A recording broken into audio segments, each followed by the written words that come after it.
नमस्कार, जय श्री राम। आप सभी का स्वागत है भारत क्षेत्र यूट्यूब चैनल पे। और आज जो है हम बड़ा ही इंटरेस्टिंग टॉपिक डिस्कस करने जा रहे हैं, वेस्टर्न हेजीमोनी पे। और नहीं, एसके नेहरा जी भूल नहीं गए थोड़े से लेट जरूर हुए लेकिन भूल नहीं गए। तो आज हम बात करेंगे कि ये जो वेस्टर्न हेजीमोनी पूरी जो सेट हुई, स्पेशली जो ब्रिटेन ने कोलोनाइजेशन किया और उसके बाद मतलब लास्ट 400 इयर्स की हम बात कर रहे हैं। तो ये हेजीमोनी के पीछे क्या खाली लक हो सकता है या खाली हार्ड लक हो सकता है, हार्ड वर्क हो सकता है? आपको सोचना चाहिए कि जब भी कोई लंबे अरसे की स्ट्रैटेजी बनती है तो उसके पीछे अच्छा खासा दिमाग लगता है। कि अगर कोई किसी एक कंट्री ने या ग्रुप ऑफ कंट्रीज ने मिलके किसी बड़े कंट्रीज के चंक के ऊपर, कॉन्टिनेंट्स के ऊपर डोमिनेट करना है, तो उसके लिए क्या क्या बिठाना पड़ेगा, क्या क्या सिस्टम्स बिठानी पड़ेगी वर्ल्ड वाइड, कैसे स्टैंडर्डाइजेशन करना पड़ेगा और उस स्टैंडर्डाइजेशन को इम्पोज करना पड़ेगा हर एक कंट्री के ऊपर, तब जाके आपकी हेजीमोनी बनी रह सकती है। इसीलिए जब बात होती है, बार बार जब ये क्वेश्चन आता है कि Bharat as a superpower, तो क्या हमारा क्या ऐसा कोई कॉन्सेप्ट है भी सुपर पावर का, होना भी चाहिए या नहीं? और फिर ये बात होती है कि नहीं, हमारा तो विश्व गुरु वाला जो स्टेटस है, जहाँ पे अच्छा इसका अच्छा खासा मजाक बनाते हैं एक्सपर्ट्स, क्योंकि शायद उन्हें विश्व गुरु का कॉन्सेप्ट समझ नहीं आता। तो बहुत बड़ा डिफरेंस है ये दोनों कॉन्सेप्ट के बीच। एक जिसमें गुरु शब्द का इस्तेमाल हो रहा है, जहां पे आपको साफ बताया जा रहा है कि गुरु वो होते हैं जो आपको डार्कनेस से लाइट की ओर लेके जाएं, दैट इज अ गुरु। अच्छा, और गुरु के पास छड़ी भी होती है, तो अगर आप बदमाशी करोगे तो हार्ड पावर का इस्तेमाल भी होगा। इसका मजाक बनाया जाता है। और जो सुपर पावर कॉन्सेप्ट है, जहां पे आप बात कर रहे हो डोमिनेशन की, किस प्रकार का डोमिनेशन आप बात कर रहे हो, जहां पे आप पॉलिसीज इंपोज करते हो, आप पपेट रिजीम बिठाते हो, फिर उस कंट्री को अगर कुछ भी लोन्स चाहिए, फाइनेंस चाहिए, तो डॉलर वाले इंस्टीट्यूशंस आपने बनाए हैं, वहां से जाके लोन उठाएंगे। तो पॉलिटिकल कंडीशंस का एक पूरा लिस्ट मिलेगा वहां से कि तुम्हारी फॉरेन पॉलिसी ऐसी होनी चाहिए, तुम्हारी डिफेंस पॉलिसी ऐसी होनी चाहिए, राइट? तो ये जो पूरा बनाया है इन्होंने, बड़ा ही ब्रिलियंट कह सकते हैं, लेकिन फिजिबल नहीं है लॉन्ग टर्म के लिए। मतलब आप 100 साल कर सकते हो, 150 साल कर सकते हो, उसके बाद ये जो मेथड है कि किसी और के ऊपर आप डोमिनेट करोगे, फिर उसके रिसोर्सेज एक्सप्लॉइट करोगे और उसको आप इकोनॉमिक मेथड बनाओगे, मॉडल बनाओगे, ये लॉन्ग टर्म फिजिबल नहीं है। ठीक, तो उसी का अंत हम देख रहे हैं कि 400 साल की साइकिल का कैसे अंत होने जा रहा है अभी। लेकिन इससे पहले हमें समझना है कि ये बना कैसे, और इसको बनाने के लिए जो जो चीजें करी गई, उस टूल से हमें क्या समझ में आता है। अभी मैं देख रहा था कि हमारे फोर्सेस के चीफ का कुछ बयान था इजराइल के पेजर अटैक्स के बारे में। तो बता रहे हैं कि हाँ, इसका प्लानिंग तो कितना पहले से शुरू हो चुका होगा, तब जाके ये आउटपुट मिला है लेबनान में या इजराइल को जो भी सक्सेस मिला। लेकिन हमें यह समझना है कि ऑपरेशंस तो तब प्लान हो सकते हैं जब आपको गोल पता हो, राइट? तो इंपॉर्टेंस सिर्फ प्लानिंग और एग्जीक्यूशन का नहीं है, प्लानिंग आ कहां से रहा है वो सबसे ज्यादा इंपॉर्टेंट है। और प्लानिंग कहां से आएगा, तो इस पर मैंने ट्वीट की कि भाई आप आंख बंद करके सोचोगे कि आपका नेबरहुड 20 साल में कैसा दिखाई पड़ेगा, 30 साल में कैसा दिखाई पड़ेगा, 50 साल में कैसा दिखाई पड़ेगा, और 300 साल बाद कैसा दिखाई देना चाहिए। जब ये आपका स्ट्रेटेजिक विजन हो, उसके बाद ऑपरेशंस आप प्लान कर सकते हो, डिप्लोमेसी के ऑपरेशंस प्लान कर सकते हो, मिलिट्री के ऑपरेशंस प्लान कर सकते हो, इन्फ्लुएंस करने के ऑपरेशंस आप प्लान कर सकते हो। लेकिन जब विजन ही नहीं पता कि मैंने अचीव क्या करना है वही नहीं पता जब, राइट। इसीलिए बहुत इंपॉर्टेंट है कि नई पार्लियामेंट में ना सिर्फ आचार्य चाणक्य का फोटो है, वो पूरा म्यूरल लगा है अखंड भारत का। इट इज वेरी इंपॉर्टेंट कि आपको पता तो होना चाहिए ना कि किस डायरेक्शन में ट्रेन जा रही है, राइट। इंजन तो आपको लगा दिया गया है, कॉन्स्टिट्यूशन डॉक्यूमेंट जो बना के ऐसा दिया है, पंचर करके इंजन आपको मिल गया है जिसमें कभी भी नंबर्स नहीं आएंगे उसको बदलने के लिए। ऐसा करके इंजन आपको दे दिया गया है 1947 में, और फिर 2 साल उस पर मेहनत लगी ऐसा वाला इंजन बनाने के लिए। अब ज्यादा तो मैं क्रिटिसाइज नहीं करना चाहता, लेकिन कर रहा हूं, छूट ले रहा हूं। अगर आप कॉन्स्टिट्यूशन बनाने वाली कॉन्स्टिट्यूएंट असेंबली की डिबेट्स पढ़ोगे तो आप चौंक जाओगे, क्योंकि बड़े बड़े लोग, बड़े बड़े नाम, ये लोग सब डिबेट जब कर रहे थे कॉन्स्टिट्यूशन की ड्राफ्टिंग के बाद एक एक चीज की कि इसमें क्या होना चाहिए क्या नहीं होना चाहिए, वो डिस्कशन जब आप पढ़ोगे तो आपको लगेगा कि ये लोग, इन लोगों को एक प्रकार की ये हो रखी है कि भाई मैं हिस्ट्री में अपना नाम कैसे दर्ज करवा लूं। तो बड़े बड़े फैंसी इंग्लिश वर्ड्स में सबने डिबेट करी, ऐसे होना चाहिए वैसे होना चाहिए। और फिर आप देख ही रहे हो कि उस डॉक्यूमेंट का जो परिणाम आया है पूरे राष्ट्र के लिए, वो तो दिख ही रहा है, राइट। तो जानबूझ के वहां आइडेंटिटीज बेस्ड बेनिफिट्स डाले गए इस प्रकार से कि आप एक दूसरे के साथ उलझते रहें, और वो भी बेनिफिट्स कैसे जिसका कोई मेजरमेंट नहीं हो सकता। आज जब बात होती है कि कास्ट सेंसस करा लेते हैं, भाई कास्ट सेंसस कराने के बाद नंबर ऑफ जॉब्स कितने हैं वो तो है नहीं, उसका परसेंटेज क्या है। तो जो डिल्यूजन आपके दिमाग में फिट कर दिया गया है कि बहुत बेनिफिट हो जाने वाला है, ऐसा तो कुछ है ही नहीं। जब so this is what we have to understand कि ये जो वेस्टर्न टेम्पलेट है हेजीमोनी का, ये ऐसे ही नहीं पूरे प्लान तरीके से बिठाया गया है। आज मैंने इस पर ट्वीट भी किया है, जब हम ट्वीट्स देखेंगे तो वो भी डिस्कस करेंगे। लेकिन सबसे पहले हमें ये समझना है कि वेस्टर्न हेजीमोनी बिठाने के लिए सबसे पहले एक आइडिया लेके आते हैं वो, जो मॉरली बहुत अच्छा, सुनने में भी अच्छा लगेगा, wealth distribution, welfare, right, public welfare, human rights, religious freedom, जो सुनने में काफी अच्छा सा लगता है। तो पहले आइडिया लेके आते हैं, फिर उन आइडिया के ऊपर से वो सिस्टम उन्होंने डिवाइस करी, राइट। जैसे कोई भी फील्ड में देख लो, क्योंकि वो जॉब मॉडल वो लोग लेके आए हैं 400 साल पहले। उससे पहले जॉब मॉडल को कभी भी प्रायोरिटी नहीं माना गया, उसको सबसे लास्ट ऑप्शन में देखा जाता था वर्ल्ड वाइड कि भाई कुछ भी नहीं सीख पा रहा है एंटरप्राइजिंग, तो फिर अब करना ही पड़ेगा, या कोई मेंटल या फिजिकल प्रॉब्लम है इसलिए करना पड़ रहा है जॉब, वो उस लेवल में माना जाता था। तो जब ये ब्रिटिशर्स और वेस्टर्न टेम्पलेट लेके आए, ये क्लासरूम टू जॉब वाला मॉडल, तो इन्होंने इसको ग्लोरीफाई तो करा ही, स्लेवरी को ऑर्गेनाइज करा, ग्लोरीफाई करा, सब कुछ करा, लेकिन सिस्टम ऐसी बनाई इन्होंने कि जो बंदा जिस डोमेन में वर्क कर रहा है जॉब का, वो उसी डोमेन को बर्बाद कर रहा है।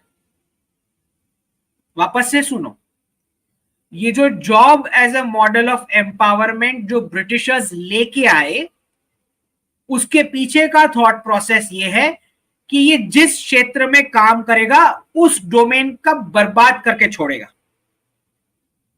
एग्जाम्पल दे देता हूं मैं आपको, तो थोड़ा ज्यादा क्लियर आपको समझ आएगा। मेडिसिन का क्षेत्र ले लेते हैं। अब मेडिसिन के क्षेत्र में अगर इलाज हो जाएगा तो आपके पैसे कहां से बनेंगे? अगर आपने दवाई सही से कर ली पेशेंट की, तो वो तो गया कस्टमर, आपको तो रेगुलर कस्टमर चाहिए। समझ आ रहा है? तो job as a model of empowerment जब ये लेके आए, लॉयर का प्रोफेशन, अगर केस सॉल्व हो गया तो उसने फीस कहां मिलनी है? अगर फीस मिलनी है तो दोनों पार्टी तड़पनी चाहिए लंबे अरसे के लिए। समझ आ रहा है? ठीक। तो ये सारी चीज में किया गया। जैसे टीचर का प्रोफेशन वो लेके आए, जॉब जॉब मॉडल की बात कर रहा हूं। फिर आएंगे हम एंटरप्रेन्योरशिप मॉडल पे। पहले ये समझ लो कि हेजिमोनी बैठी कैसे है। अब टीचर का प्रोफेशन है, अब वो 15-20 साल नहीं पढ़ाएगा तो उसको फीस नहीं मिलनी है। अब उसने एग्जैक्ट वही चीज पढ़ा ली जिससे बच्चा एम्पावर हो जाएगा, तो वो 17-18 साल में तो छूट के निकल जाएगा, तो फिर फीस कहां से मिलेगी। तो ये पूरा गवर्नेंस का मॉडल ऐसा बनाया गया। अब बाबूडम जो उन्होंने बनाया वेस्टर्न टेम्पलेट में, कैसा बनाया है बाबूडम, कि भाई वो फाइल पास करेगा, हर स्टेज में पास करेगा, वरना आपका काम आगे बढ़ता ही नहीं है। तो आपने उसको पैसे देने हैं। अब आप फंस चुके हो, आप एक स्टेज पार कर चुके, किसी प्रोजेक्ट का आपने कोई कॉन्ट्रैक्ट लिया है, तो अब आपको उसको पैसे देने पड़ेंगे, तो नेक्स्ट स्टेज क्लियर होगा।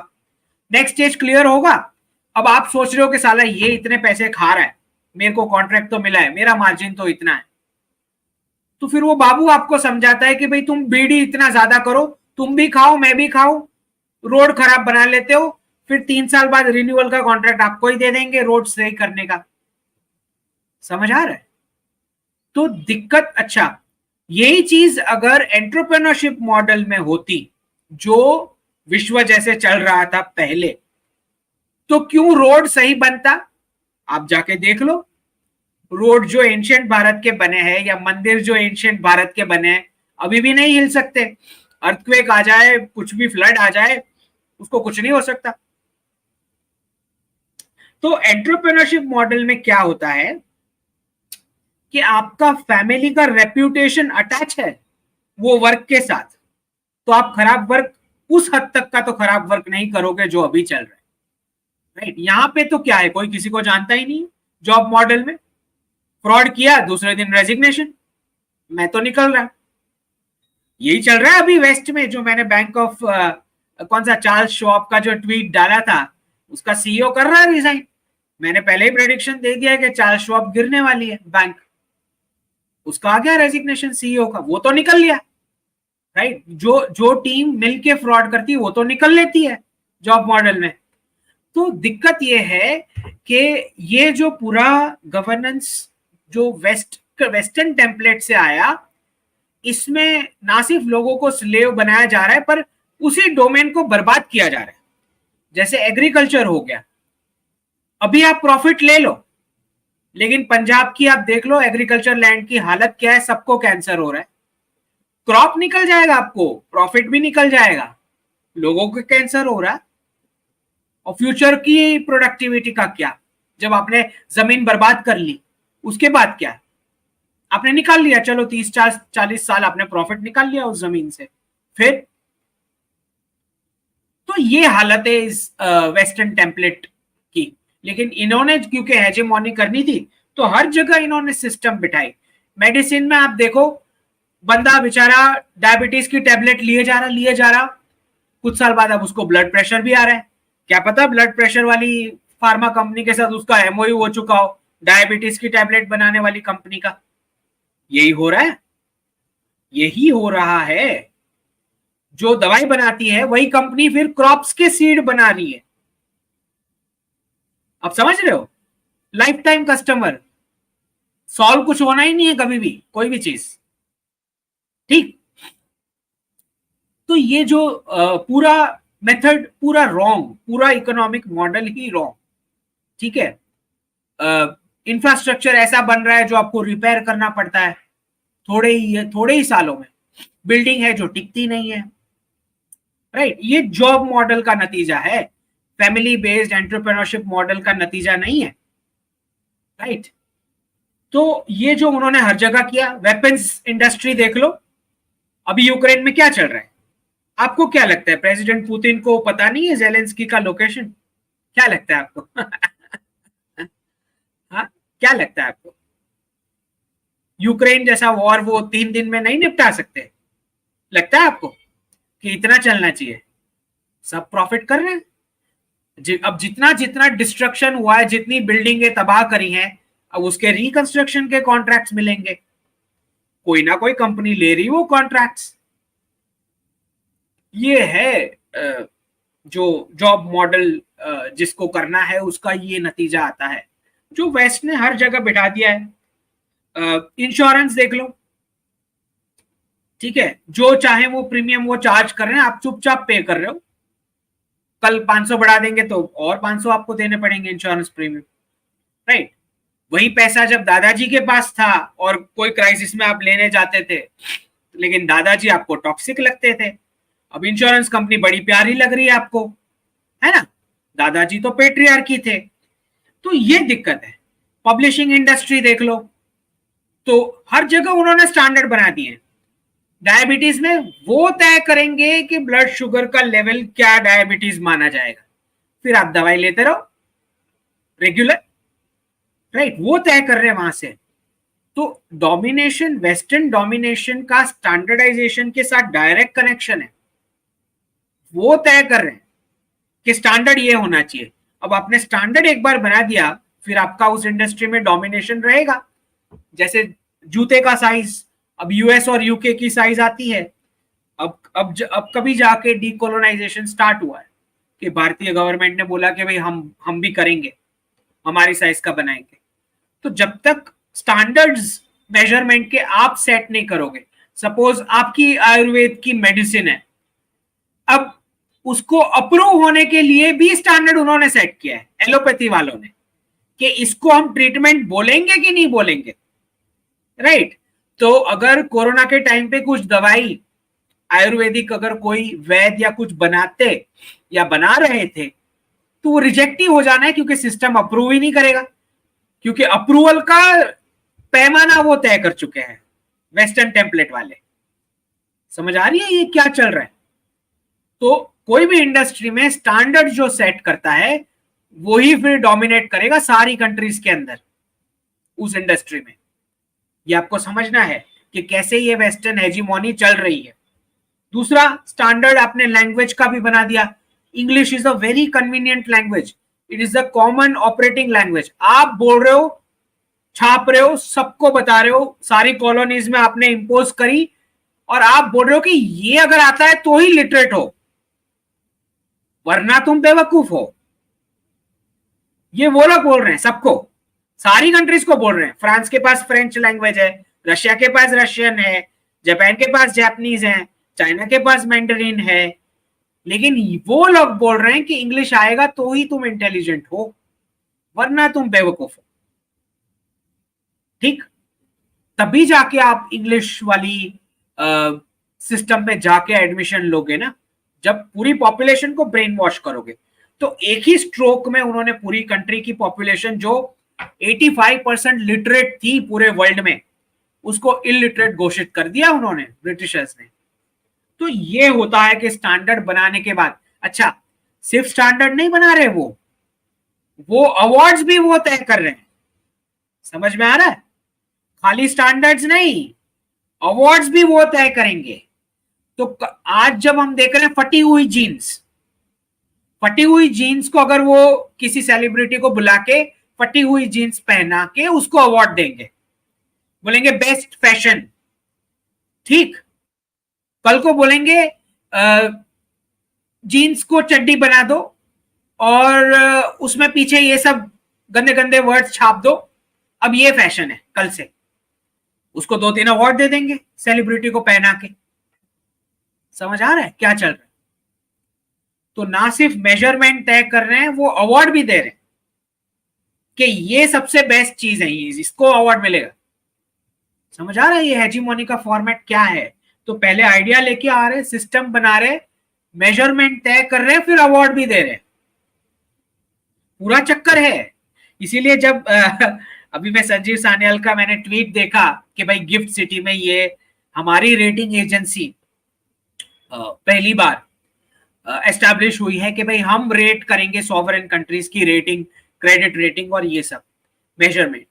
तो उसी पे मैंने लिखा कि पहले हमें समझना पड़ेगा कि हम रेट, बहुत ही अच्छा पॉजिटिव स्टेप है कि हम स्टैंडर्ड बनाने की कोशिश कर रहे हैं, लेकिन क्या आपका प्राइवेट सेक्टर आपकी रेटिंग एजेंसी को कोट करके मीडिया में खबर देगा कि हमने ये रेटिंग एजेंसी की रेटिंग की वजह से ये डिसीजन लिया है?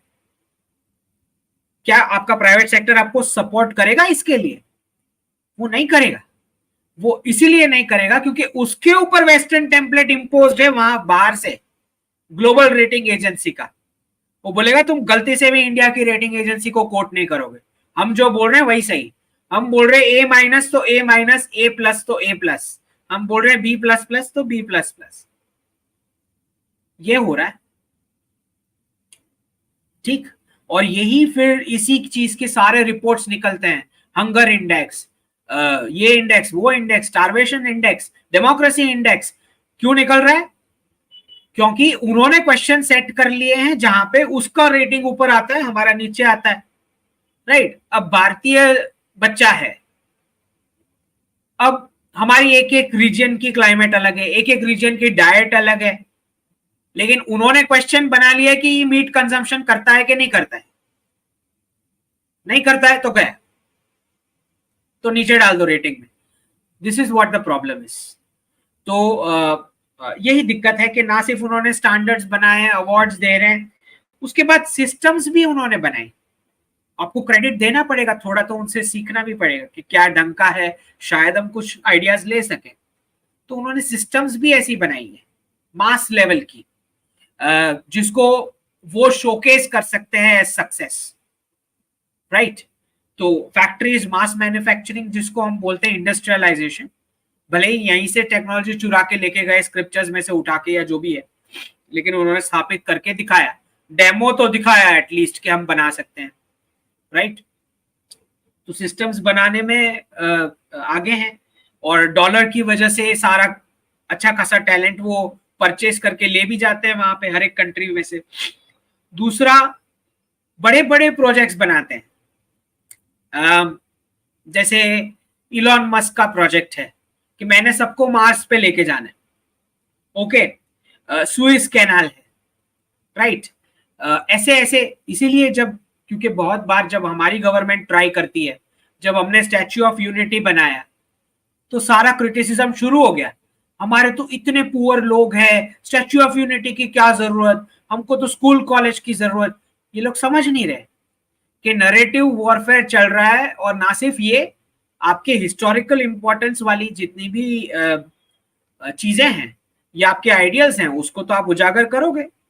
ना सिर्फ टूरिज्म का स्पॉट है, आज तो सबको पता ही है उसका क्या रेवेन्यू चल रहा है और कितना बेनिफिट हुआ, लेकिन इवन अदरवाइज आप फ्यूचर जनरेशन के लिए कुछ सिंबलिज्म तो छोड़ के जाओगे ना, कि कौन था जिन्होंने पूरी कंट्री को यूनाइट करा, टेरिटरीज को, सरदार पटेल, ओके।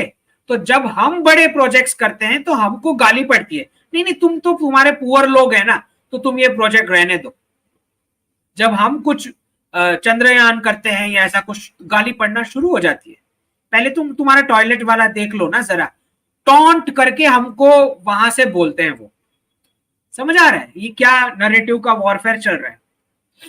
तो ये पूरा हेजीमोनी का मॉडल है, और सारे इसके बड़े ही इंटीग्रेटेड तरीके से डॉलर प्रिंटिंग मशीन के साथ सारे तार जुड़े हुए हैं। बहुत स्मूथ फंक्शनिंग के साथ इन्होंने ये पूरा सेट किया है, इजी नहीं है।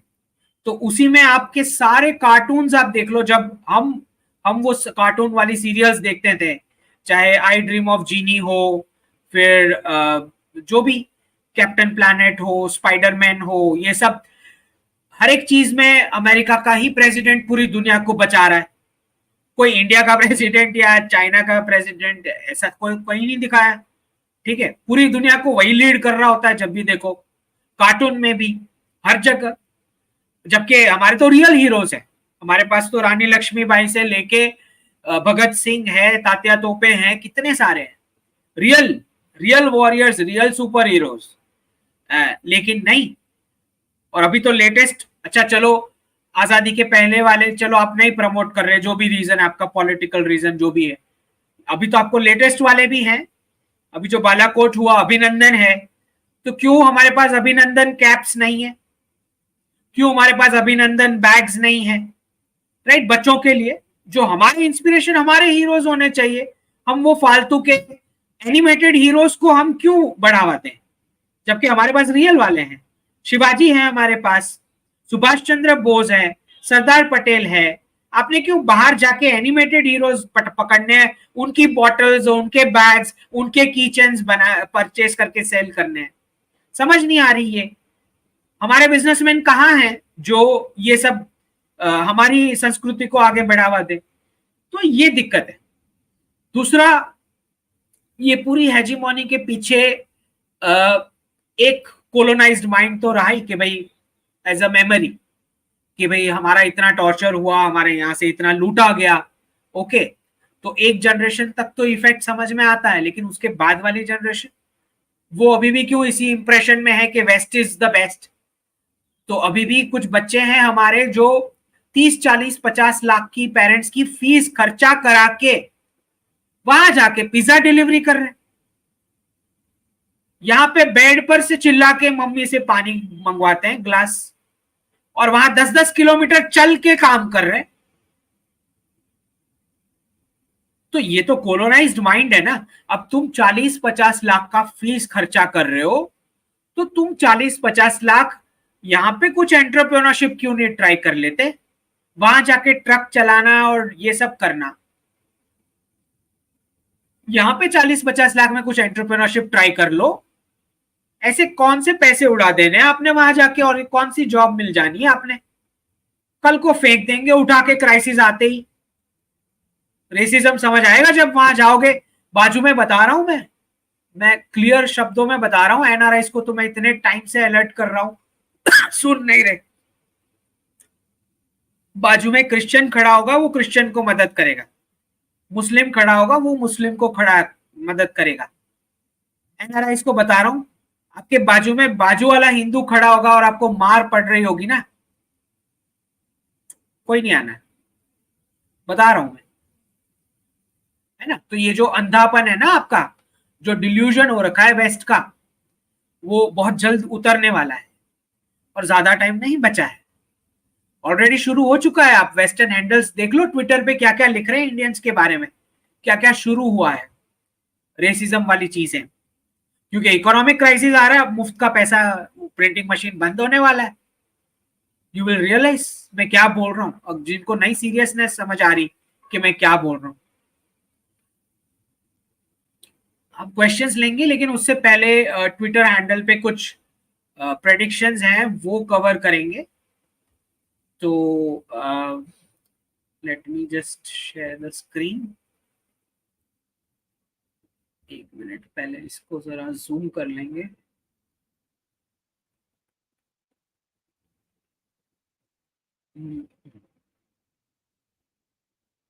ठीक है, अच्छा मैं अभी स्क्रीन शेयर करता हूँ, उसके बाद हम बिगिन करते हैं।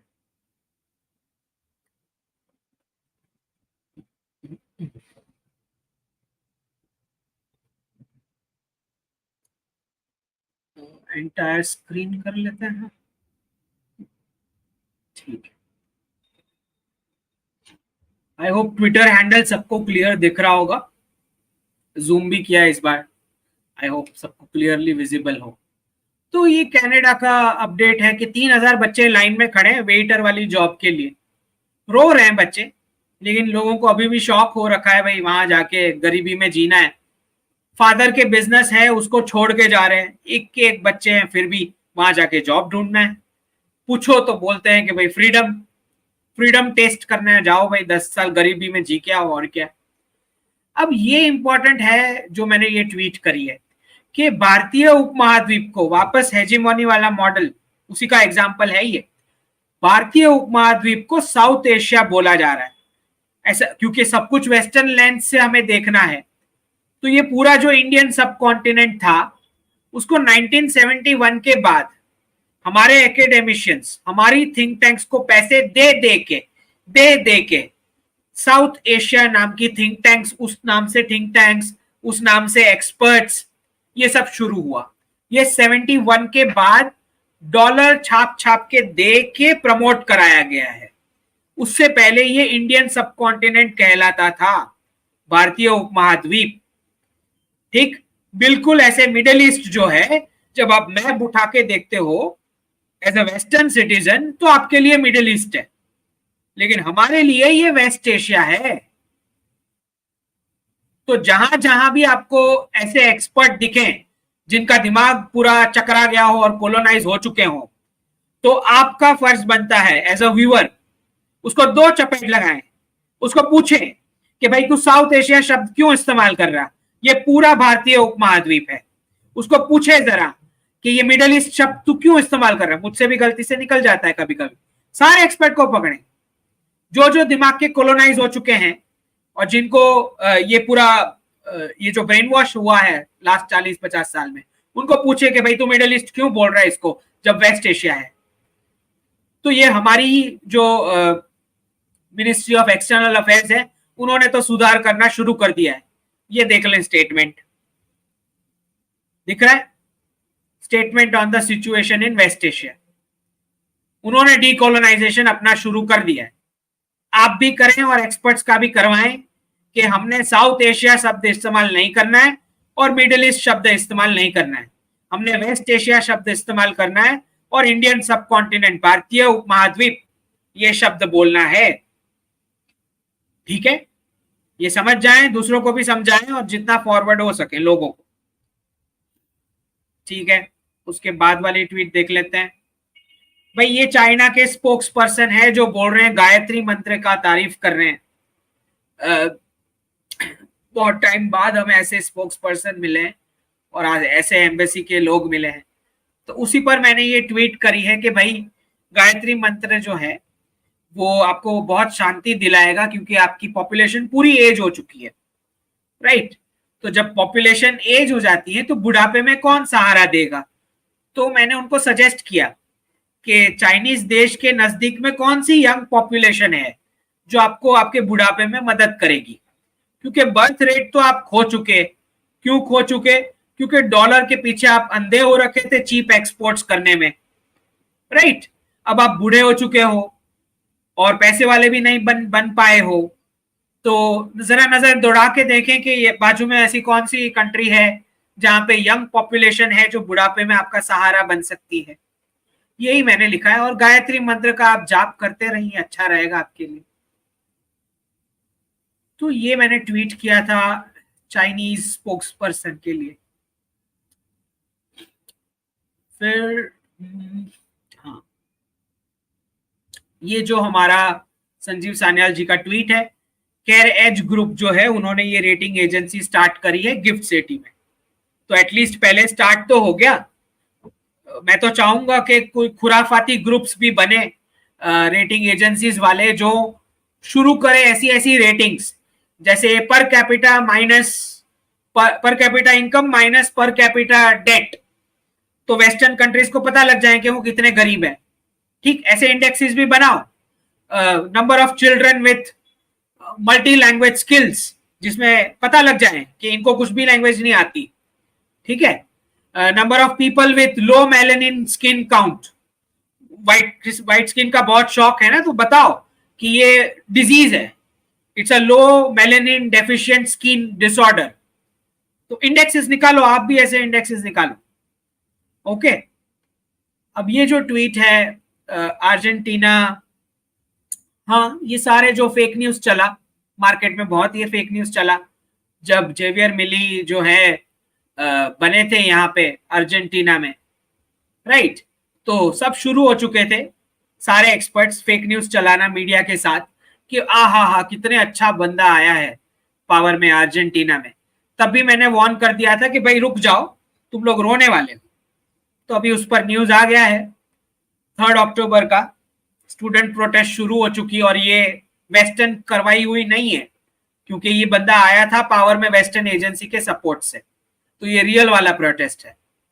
27 सितंबर को poverty in Argentina soars to more than 50%, 50% से ज्यादा बड़ी पॉवर्टी इसके राज में ये जो बंदा आया। और सारे हमारे एक्सपर्ट्स उछल रहे थे। क्यों उछल रहे थे? क्योंकि मीडिया ने फेक हेडलाइंस छाप रखी। मैं हर बार एक्सपर्ट्स को क्रिटिसाइज मैं तो करता हूं, लेकिन जब मीडिया उनको फेक हेडलाइंस दे रहा तो वो भी बेचारे क्या करें, गलत एनालिसिस चलाते रहते हैं बेचारे। तो ये हाल है अर्जेंटीना का। Worst economic crisis in decades, जुलाई 2024। पहले ही बता दिया था मैंने, एक बंदा गलत है, लेकिन सब उछल रहे थे यहाँ पे, मीडिया ने बहुत तारीफ करी, सब शुरू हो गए।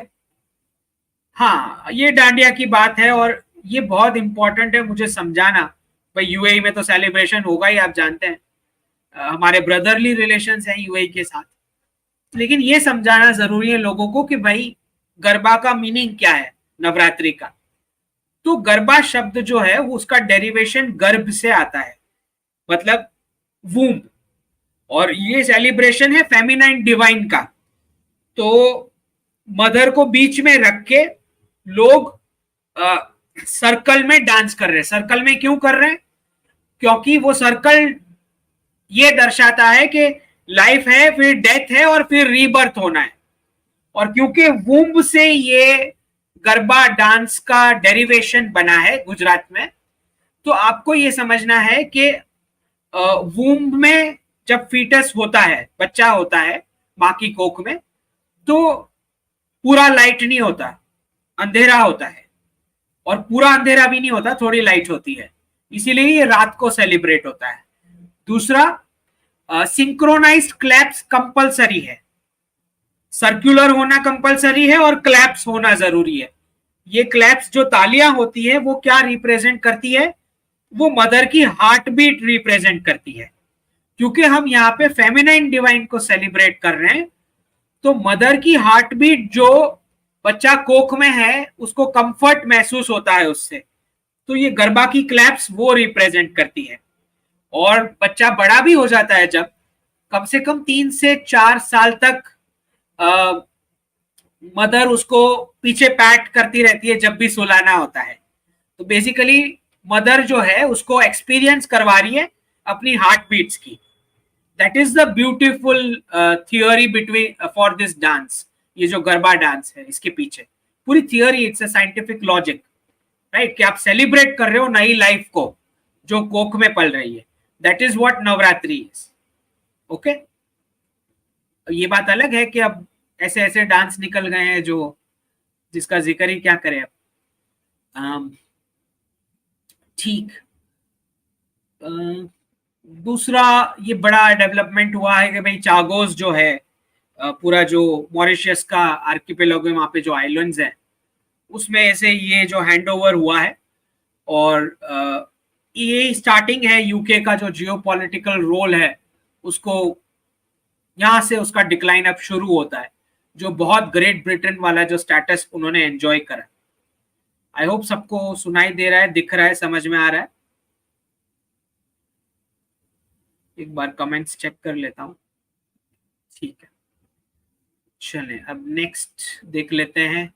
हाँ भाई, इंडिया, नेपाल और बांग्लादेश के बीच साइन हुआ है पावर शेयरिंग अरेंजमेंट। नेपाल की इलेक्ट्रिसिटी जो बनेगी वो बांग्लादेश में जाएगी और इंडियन ग्रिड के थ्रू जाएगी। तो हो सकता है अंकल चिप्स ने थोड़ा टाइम के लिए अच्छा बिहेव करेंगे इसकी वजह से। दूसरा, ये जो डेवलपमेंट है, लोग गाली दे रहे हैं सऊदी अरेबिया को, क्योंकि डेजर्ट के बीच में योग मुद्रा में एक स्कल्पचर रखा गया है, और ये वो डेजर्ट का रीजन है जहां पे एंशियंट मंदिर हुआ करते थे सनातन धर्म के। तो जिहादियों को ये डाइजेस्ट नहीं हो पा रहा है ये चीज। ये तो कई साल हो गए इसको लगाए हुए, लेकिन लोगों को अभी समझ में आ रहा है, तो अब गाली देना शुरू कर रहे हैं एमबीएस को। तो इस पर मैंने लिखा है कि भाई ऐसा बहुत कुछ अभी होने वाला है वेस्ट एशिया में, तो अपने जो माँ बाप हैं उसका रिस्पेक्ट करना शुरू करो। माँ बाप माने भारत। दूसरा, ये जो प्रेडिक्शन था मेरा बैंक ऑफ अमेरिका का, मैंने पहले ही बता दिया था। मेरे जो क्लाइंट्स हैं उन्होंने वेस्टर्न बैंकिंग सिस्टम से सारे पैसे ऐसे ही निकाल लिए हैं। तो ये ट्रायल रन हो चुका है उनका, डीडॉलराइजेशन क्राइसिस शुरू हो उससे पहले बोफा के बहुत सारे कस्टमर का बैलेंस जीरो दिखने लगा अचानक से, फिर थोड़े टाइम बाद ग्लिच सॉल्व भी हो गया। और वॉरेन बफेट जो हमारे हैं, जो इतने टाइम से स्टॉक बेच ही रहे थे बैंक ऑफ अमेरिका का, तो इसी पे मैंने लिखा है, थोड़ा सा फनी ट्वीट है कि भाई जब आपको पता रहता है, यस आप ही स्क्रिप्ट कर रहे हो क्या होना चाहिए, तो प्रॉफिट होना ही है, राइट। तो ये क्राइसिस है बड़ा सा जो वेस्टर्न बैंकिंग सिस्टम में होने वाला है। दूसरा, मैंने ये प्रेडिक्शन दिया था चार्ल्स श्वाब बैंक के बारे में कि थोड़े टाइम में कोलैप्स हो जाएंगी, तो इसका सीईओ निकल लिया है 1 अक्टूबर को। 8 अगस्त को मैंने प्रेडिक्शन दिया था, Charles Schwab will collapse in the West in some months. यही होता है वेस्टर्न वाले फॉर्मेट में, फ्रॉड करने वाली टीम जो होती है वो रेजिग्नेशन देके निकल लेती है, फिर नया वाला जाने उसने क्या करना है, लोगों को जिसको भी हार पहनाना है। दूसरा, कुछ लोग बता रहे थे कि Chanakya model of economy best रहेगी, तो इस पर मैंने ट्वीट किया कि वो बहुत ही अलग एरा था आचार्य चाणक्य जी का, क्योंकि तब एब्राहमिक रिलीजियंस जो है या इकोनॉमिक मॉडल्स या इलेक्शन की वोटिंग सिस्टम तब नहीं थी कि जिसके पास बड़ा वोट बंडल है वो राजा बन जाएगा, ऐसा सिस्टम नहीं था तब। और religions of foreign origin system के अंदर या राष्ट्र के अंदर घुस चुके हुए नहीं थे, तो वो बहुत ही अलग एरा था, उसका मॉडल अभी आप चिपका नहीं सकते। हाँ, प्रिंसिपल्स ले सकते हैं वहां से, आचार्य चाणक्य से, मेथड्स नहीं ले सकते, ठीक है। अब ये जो है इलॉन मस्क रोते ही रहता है डी डॉलराइजेशन के बारे में, रोज डॉलर के बारे में, अमेरिका बैंकरप्ट है बोलता ही रहता है, लेकिन बर्थ रेट पर भी बोलता है, बिल्कुल सही बता रहा है बेचारा कि बर्थ रेट बढ़ानी चाहिए, लेकिन बर्थ रेट मैंने लिखा है तब तक फिक्स नहीं होएगी कोई भी कंट्री की जब तक गोल्ड वापस करेंसी के फॉर्मूला में नहीं आ जाता। मैं नहीं बोल रहा कि गोल्ड से ट्रेड होना चाहिए, मैं ये बोल रहा हूं जब तक गोल्ड करेंसी के फॉर्मूला में नहीं आएगा तब तक बर्थ रेट वापस नहीं आनी हुई वर्ल्ड की, ठीक है। तो जो भी इकोनॉमिक्स अभी तक पढ़ा है बहुत बहुत गलत है और इसको हम सुधारने की कोशिश करेंगे। मैं मेरी नई बुक में ये सब कवर करूंगा कि कौन से फैक्टर्स इन्फ्लुएंस करते हैं पॉलिसीज को। अब जो फेक न्यूज आपको पता ही है, मैं ट्रांसलेट करके फिर बताता हूं कि इसका मतलब ये होता है। तो बाइडेन जी बोल रहे हैं कि इजराइल स्ट्राइक करेगा ईरान की न्यूक्लियर साइट्स, तो मैं अपोज करूंगा, लेकिन रियल मीनिंग उसका ये है तुमको जो करना है करो। जब जब ऐसी फेक न्यूज आएंगी तो मैं ऐसे ऐसे रिवील करता रहूंगा कि रियल मीनिंग इसका क्या है। कोई मुझे पूछ रहा था कि भाई एस्ट्रोलॉजर और ये लोग सब बता रहे हैं 2029 में इंडिया चाइना वॉर होना है, तो इसीलिए मैंने क्लैरिटी दिया कि भाई 3 साल से तो इंडिया चाइना वॉर चल ही रहा है स्क्रीन पे, अब थोड़ा जो है चाइनीज आर्मी को थोड़ा शांति दे दो, थक गए बेचारे, ठीक है। रोज तो आप स्क्रीन पे करा ही रहे हो वर्ल्ड वॉर।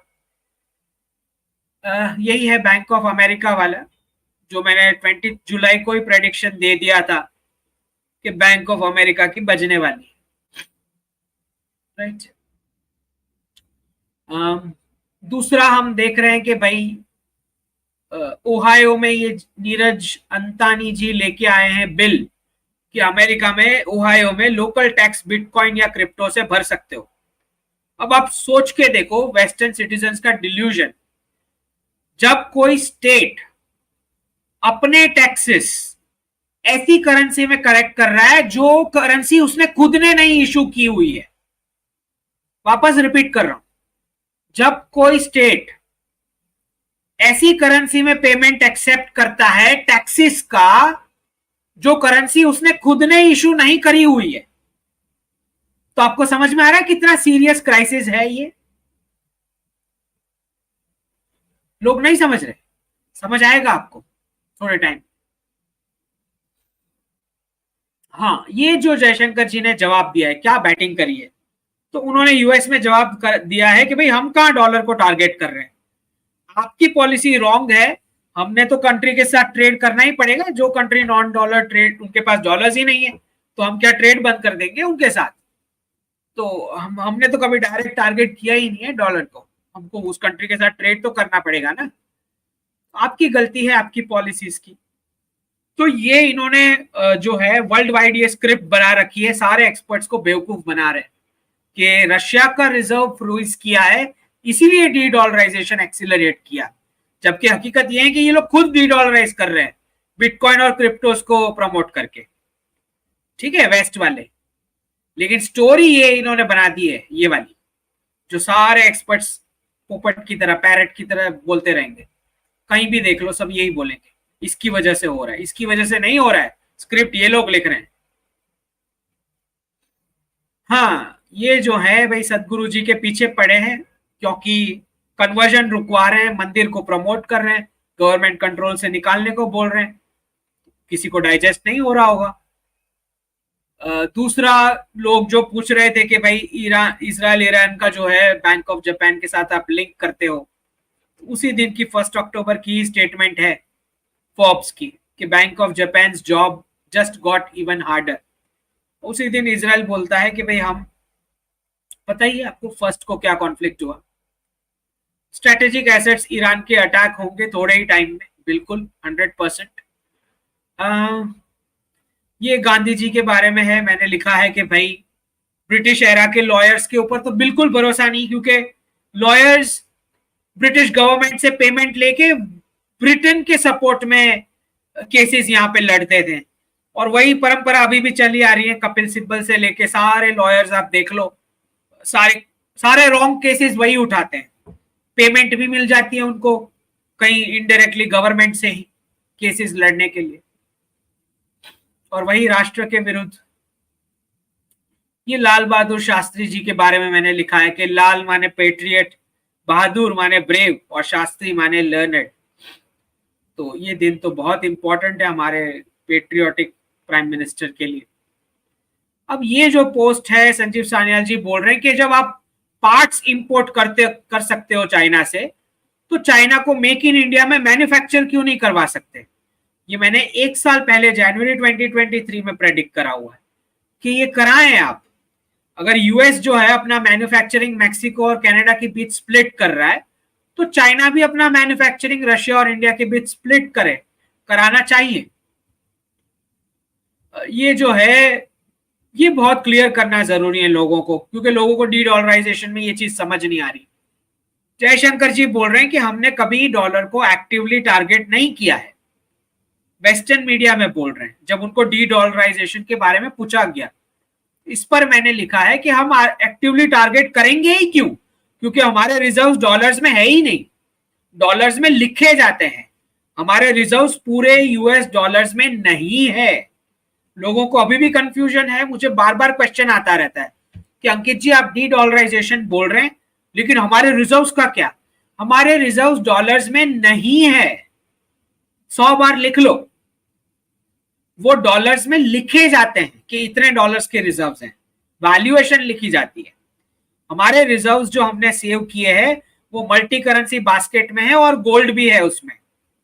एग्जैक्टली वही चीज जो हम बोल रहे हैं कि ब्रिक्स को भी करनी चाहिए, नेशनल करेंसीज प्रमोट करके मल्टी करेंसी बास्केट वाला इंटरनेशनल ट्रेड होना चाहिए। हम तो ऑलरेडी डी डॉलराइज कर चुके हैं, हमारे रिजर्व्स यूएस डॉलर्स में नहीं है पूरे के पूरे।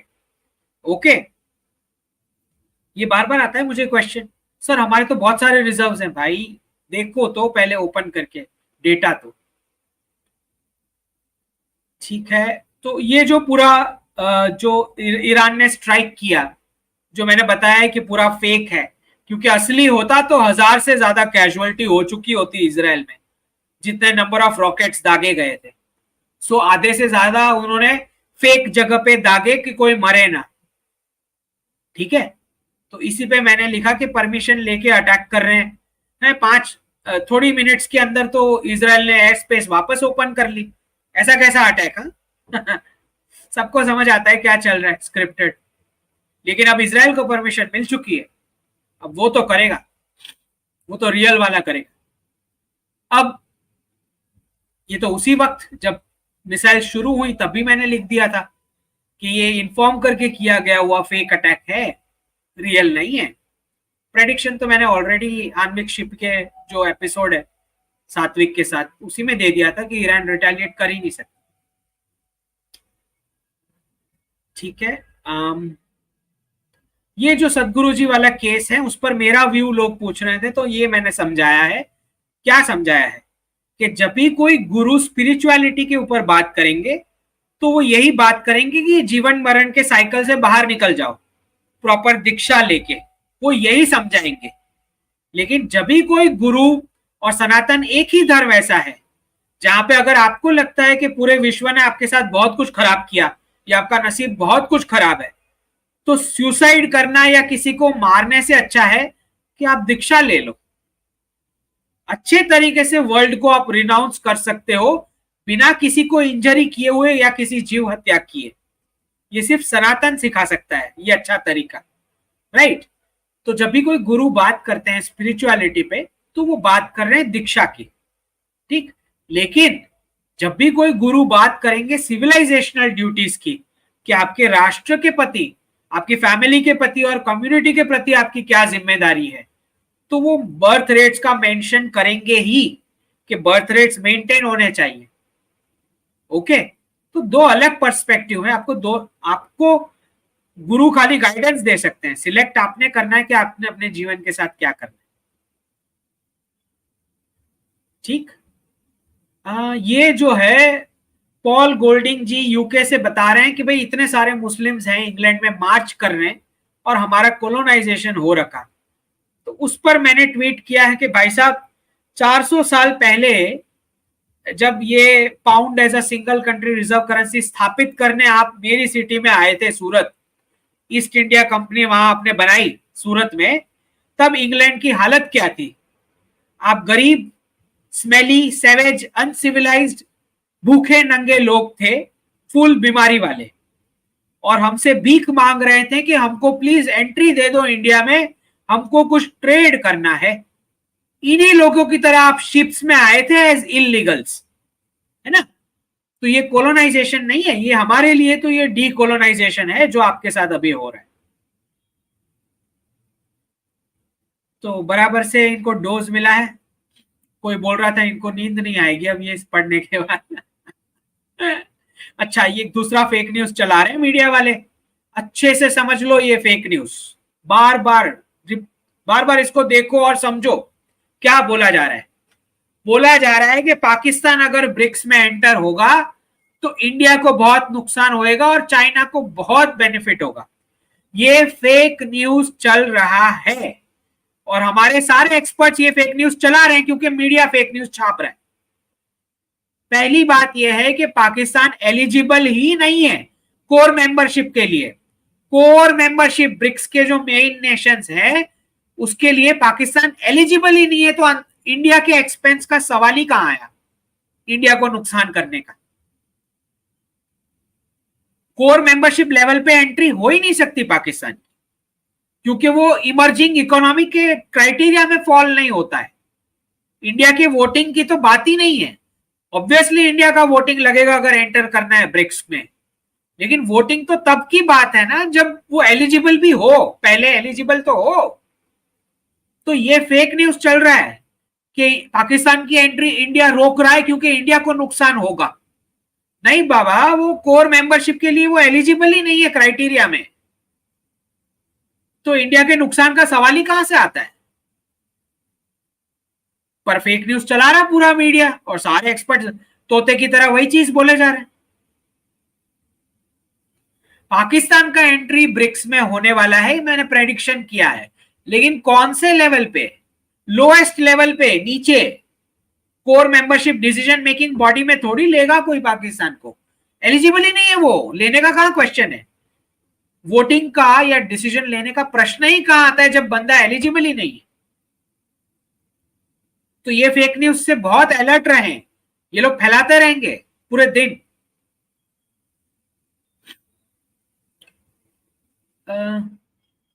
दूसरा, पुतिन जी के एडवाइजर बोल रहे हैं कि इजराइल का बहुत बड़ा राइज होने वाला है ये नासिर अल्लाह की डेथ के बाद।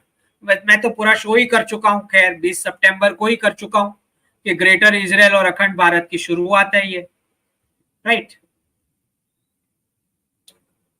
सही बता रहे हैं पुतिन के एडवाइजर कि इजराइल की साइज बड़ी होने वाली है। हाँ, अब ये जो है सुप्रीम कोर्ट को भर भर के गाली पड़ी थी, लेकिन मैंने उसी दिन बता दिया था कि सुप्रीम कोर्ट एक्चुअली अप्रूव करने वाला है मेथड डिमोलिशन करने की, परमिशन देने वाला है। लेकिन सब तो शुरू ही हो चुके थे सुप्रीम कोर्ट के ऊपर। ये देखो 17 सितंबर officially approve demolition drive please, और उसी पे सुप्रीम कोर्ट का स्टेटमेंट आया और वर्डिक्ट उन्होंने रिजर्व कर लिया है, मतलब वो वर्डिक्ट देंगे वो 1 अक्टूबर को। बोल चुका सुप्रीम कोर्ट, टेम्पल हो, दरगाह हो, कुछ भी इलीगल हो, रेलवे ट्रैक्स पे हो, रोड्स पे हो, उसको हटाना पड़ेगा, किसी भी रिलीजन का हो। उसी दिन मैंने बता दिया था। दूसरा, यूएस मिलिट्री एड हुई है भाई लास्ट एक वीक में, जिसमें यूक्रेन, इजराइल, ताइवान और पाकिस्तान को आईएमएफ से मिला है। One and the same thing, कहां से भी मिले, बेसिकली यूएस के इन्फ्लुएंस से। और 30 सितंबर शी जिनपिंग वापस रिपीट किए हैं कि भाई ताइवान हमारा है। और 22 फरवरी 2022 रशिया ने इन्वेड किया यूक्रेन। अब यही चारों को पैसे क्यों मिल रहे हैं या मिलिट्री एड मिल रही है? यूक्रेन, इजराइल, ताइवान और पाकिस्तान। ठीक है, अब प्रेडिक्शन देख लेते हैं मेरा। नवंबर 2021 का यूक्रेन वाला शुरू हुआ, उससे 3 महीने पहले का प्रेडिक्शन है। China Taiwan, Russia Ukraine, India PoK, Israel Iran. Plans ready, who goes first and when is the waiting game. और 3 ही महीने में रशिया यूक्रेन शुरू हो जाता है। नवंबर 2021 का प्रेडिक्शन और फरवरी 2022 को शुरू हो गया। ठीक है, और ये वही 4 हॉटस्पॉट हैं जिसको पैसे मिले लास्ट 1 वीक में, पैसे मिले या मिलिट्री एड मिली। समझ आ रहा है कि क्यों ये सारा डी डॉलराइजेशन चल रहा है? क्योंकि वही 4 हॉटस्पॉट्स हैं जो आर्टिफिशियली खड़े किए गए। अब देख लेते हैं, कैलिफोर्निया का प्रेडिक्शन है it will be unrecognisable in a few years. 20 फरवरी 2023 का प्रेडिक्शन। और 30 सितंबर को कैलिफोर्निया के गवर्नर साइन करते हैं कि इलीगल, मीनिंग यही होता है कि इलीगल वोट करेंगे। बोल रहे हैं किसी का वोटर आईडी देखने की जरूरत नहीं है।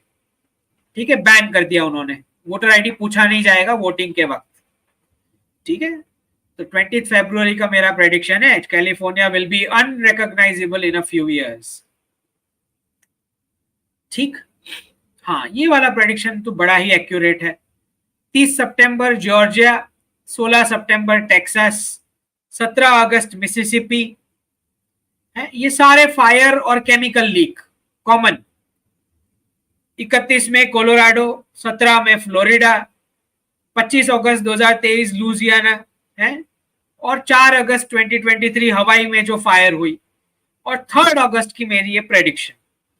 और ये सारे के सारे स्टेट्स मैंने मेंशन किए हुए एकदम क्लियर। मिसिसिपी, फ्लोरिडा, लुजियाना, हवाई, Georgia, Texas, Colorado. Okay, precise prediction, ये सारे स्क्रिप्टेड कोलैप्स में है। पहले 3 तो है ही, सबसे ऊपर शिकागो, न्यूयॉर्क और कैलिफोर्निया, क्योंकि वो आईटी और फाइनेंस कैपिटल है। लेकिन ये वाले के सेकंड नंबर है। तो इन सारे में इन्होंने 1 साल में केमिकल और फायर ब्लास्ट करा के एक ट्रायल रन कर लिया है कि केओस जब लॉन्ग टर्म बड़ा वाला करना हो तो उसका एक प्रैक्टिस उन्होंने कर लिया। ठीक है, एग्जैक्टली वही स्टेट्स हैं जो मैंने मेंशन किए हैं मेरे प्रेडिक्शन। ठीक है,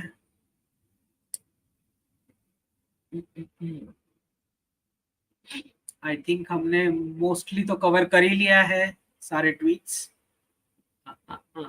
हाँ, जी एरोस्पेस जो इंजन वाला है, भाई मैंने बोला था 24 सितंबर को कि भाई पहले तो तुम यहाँ पे स्पेयर पार्ट्स और प्रोडक्शन और मेंटेनेंस शुरू करो, फिर टेक ट्रांसफर और को प्रोडक्शन ऑफसेट्स की हमारी टर्म्स पे डील होगी। और राफेल डील तो हम बिल्कुल भी कैंसिल नहीं करने वाले। ये मैंने 24 सितंबर का मेरा प्रेडिक्शन। और 30 सितंबर को आ गया, जनरल इलेक्ट्रिक जो है अपना कंपोनेंट का सोर्सिंग मेक इन इंडिया में करेगा। एग्जैक्टली वही चीज जो मैंने 24 सितंबर को प्रेडिक्ट करी। ठीक है, आई थिंक मोस्टली कवर हो चुका है। ठीक, अब थोड़े क्वेश्चंस ले लेते हैं। स्क्रीन का फॉर्मेट जरा चेंज कर देते हैं और let's see questions. Pranam Ankit ji, while Indian astronauts are trained in the US to go to International Space Station, Sunita Williams stuck in ISIS, something fishy. धीरज जी बिल्कुल सही है, ये मैंने कंसर्न डाला भी था। Something very fishy, not just fishy, very fishy, क्योंकि जानबूझ के परेशान किया जा रहा है ऐसा लग रहा है। मेरा तो यही असेसमेंट है। ओके, चाहे वो इलॉन मस्क को बड़ा करने के लिए हो रहा है या जैसे भी हो रहा है, बट स्क्रिप्टेड परेशान किया जा रहा है सुनीता विलियम्स को, ये बात सच है, दिख ही रहा है। पार्था जी धन्यवाद। What does UK get from another 99 years of access? UK को कुछ नहीं मिलेगा पार्था जी, ये यूएस को चाहिए मिलिट्री बेस एक्सेस, ठीक है। When will US and UK exit entirely, hand it over to Bharat? Well पहले आप इकोनॉमिकली उतना स्ट्रांग हो जाओ जहां पे आप डिक्टेट कर सकते हैं टर्म्स, उसके बाद ये हो सकता है, ठीक है। तब तक के लिए आपको देना पड़ेगा, लेकिन ठीक है, उन्होंने भी कॉम्प्रोमाइज किया है, मॉरिशियस को हैंड ओवर किया है ऑफिशियली। टोनी स्टार्क जी धन्यवाद। Sir share books which you studied in childhood. Tony ji, most of these were novels, क्योंकि मुझे लगता है कि नॉवेल्स में जो हिस्ट्री पता लगती है वो हिस्टोरियंस नहीं लिखते, हिस्टोरियंस फेक हिस्ट्री लिखते हैं, ठीक है। तो नॉवेल्स में और ऑटोबायोग्राफी में जो वर्णन होता है आसपास की चीजों का, वो ज्यादा एक्यूरेट होता है कि उस कंट्री का माहौल तब क्या था, compare to reading a history book. तो आप ऑटोबायोग्राफी हर एक कंट्रीज में से उठा के पढ़ सकते हो, किसी भी बड़े लीडर की, ठीक है। मैंने ज्यादा बायोग्राफी पढ़ी है और नॉवेल्स पढ़ी है, चार्ल्स डिकेंस हो, अलग अलग, ओके। अगर आपने दूसरे ऑथर्स अगर मैंने बताने आपको, तो एंगस मेडिसन अच्छा है, थोड़ा मार्क ट्वेन का कुछ कंटेंट भी सही रहता है, सीताराम गोयल है हमारे, फिर पंडित दीनदयाल उपाध्याय है, जयशंकर जी है, फिर दत्तोपंत ठेंगड़े जी है, इन सबका जो कंटेंट है, गुरुमूर्ति जी है, फिर क्या नाम है उनका, कनक सभापति जी है, उनका इंडियन मॉडल्स ऑफ बिजनेस पे अच्छा है, राइट। तो है ऐसे हमारे ऑथर्स भी हैं अच्छे खासे।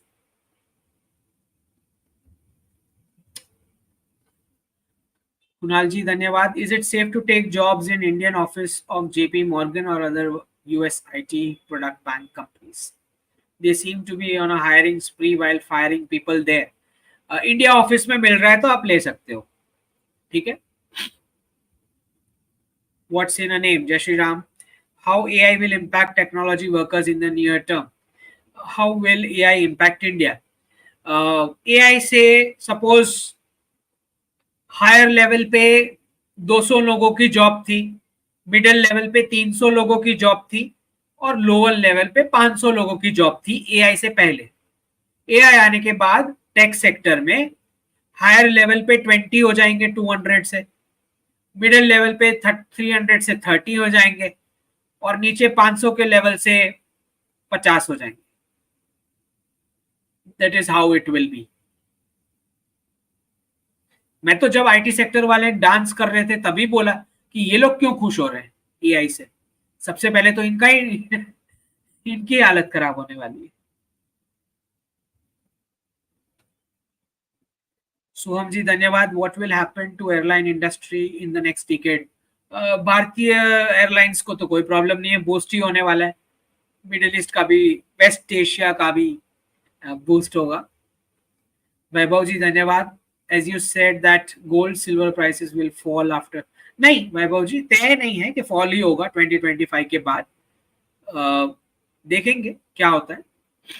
Do you still think precious metal sector will boom? 100% precious metal sector will boom. जब भी क्राइसिस आता है तो रियल मनी जो है which is gold. Vikram ji धन्यवाद। Please elaborate how for farmer income will increase by what percent, timelines for this increase in revenue? Vikram ji, दो चीजों से इंक्रीज होता है कि एक तो आपका करेंसी का परचेसिंग पावर, और दूसरा ब्रिक्स के नेशंस अपना खुद का ऑनलाइन एग्रीकल्चर ट्रेडिंग सिस्टम बना रहे हैं, मतलब वो बार्टर कर लेंगे एक दूसरे से जो भी ट्रेड करना होगा रियल प्रोडक्ट्स और एग्रीकल्चर प्रोड्यूस का, ठीक। तो उस हिसाब से फार्मर्स को अब अच्छे प्राइसेस मिलना शुरू हो जाएंगे। दूसरा, सर्विसेज सेक्टर में हिट लगेगी बिकॉज ऑफ ये पूरा ग्लोबल रिसेट, तो वैल्यूएशंस वापस आना शुरू हो जाएंगी कमोडिटीज में, स्पेशली एग्रीकल्चर कमोडिटीज की भी, ठीक है। उसके सामने क्योंकि लोगों को लगेगा क्या इससे इन्फ्लेशन बढ़ेगा, थोड़ा प्रोपोर्शन में बढ़ सकता है, लेकिन सामने परचेसिंग पावर रुपी की बढ़ रही है तो वो एडजस्ट हो जाएगा। किसके साथ एडजस्ट होगा? जो ग्रोथ होना बाकी है टीयर 2 और 3 सिटीज का, सारा इंफ्रास्ट्रक्चर स्पेंडिंग से लेके सब कुछ। तो ओवरऑल नेक्स्ट 2 डिकेड्स के लिए फार्मिंग का प्रोफेशन बहुत अच्छा रहा है। अखिल जी धन्यवाद। Ankit ji, what will happen students those who taken student loan and move to Canada, UK and other countries? Well, मैंने तो मना किया था। क्या हो सकता है? अब अब गलत डिसीजन लिया है तो उसका कॉन्सिक्वेंस होता है। मैं तो मना किया हूं, कितने टाइम से अलर्ट किया हूं।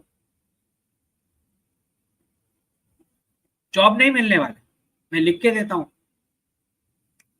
शंकर जी धन्यवाद। Piaggio Garcia lease payments to be made by UK US for 99 years. Mauritius ने ईस्ट इंडिया कंपनी स्ट्रैटेजी पे यूएनओ रिवर्स कार्ड खेल दिया। हाँ देखिए, एक बात हमें समझनी है शंकर जी, क्योंकि भारतीय महासागर की बात हो रही है ये, इसलिए इंडिया भी इन्वॉल्व हुआ ये फटाफट क्लोज करवाने के लिए। ओके, क्योंकि हम भी नहीं चाहते कि ये लोग ज्यादा यहाँ पे भारतीय महासागर में उनका मिलिट्री एक्सेस ज्यादा टिके।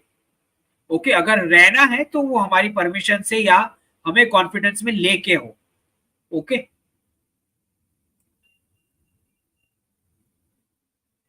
ईशान जी धन्यवाद। What could be insurance inflation in coming years? Should we buy medical insurance और rely on savings for tough times? Ishan ji, mediclaim तो होना ही चाहिए। इंश्योरेंस में मुझे नहीं लगता ज्यादा इन्फ्लेशन होगा, लेकिन आई डोंट थिंक ज्यादा इन्फ्लेशन इंश्योरेंस में होगा। लेकिन सेक्टर इंपॉर्टेंट है, उसको ज्यादा हिट नहीं लगना है। ओके, धीरज जी धन्यवाद। प्रणाम Ankit ji, what kind of impact does Iran Israel crisis have on Indian defence companies? Indian defence companies पर ईरान इजराइल क्राइसिस का इम्पैक्ट? वेल, हमारी कंपनीज को देखिए, हम कोई सप्लाईज तो ज्यादा कर नहीं रहे होंगे कॉन्ट्रैक्टेड के अलावा। अगर कर भी रहे हैं इसराइल को, कॉन्ट्रैक्टेड जो होगी वही सप्लाईज होंगी। मुझे नहीं लगता ज्यादा कोई इम्पैक्ट पड़ता है। हमारी डिफेंस कंपनीज बूम ही होने वाली है इवेंचुअली। एनीवेज, आगे ही बढ़ेगा वो। साकेत जी धन्यवाद। Will Iran tell before every attack? Saket ji, देखिए, ये बहुत साफ है कि इसराइल इसराइल जो है वो डीन्यूक्लियराइजेशन चाहता है ईरान का, और रेजिम चेंज चाहता है। वो ईरानियन सिटीजन्स को टारगेट करना नहीं चाहता। ओके, अगर नेतन्याहू जी की अगर आपने स्पीच भी सुनी हो, बहुत साफ शब्दों में उन्होंने कहा, people of Persia, okay, Israel is with you. वो सिर्फ रेजिम चेंज चाह रहे हैं, सिर्फ मतलब it's a big target, but yes, that is the objective. तो आप जो पूछ रहे हैं कि ईरान पूछ के करेगा, ये छोटा मोटा जो होगा वो पूछ के ही करेगा। वॉर होता है तब कोई पूछता नहीं है, उसको भी काफी देर है। I don't think a full scale war has started. ये लोग छापते रहते हैं लीगेसी वॉर लिख के। वॉर शब्द ऐसे हल्के में नहीं इस्तेमाल होता है। जब वॉर होगा रियल वाला तो अभी देर है उसको।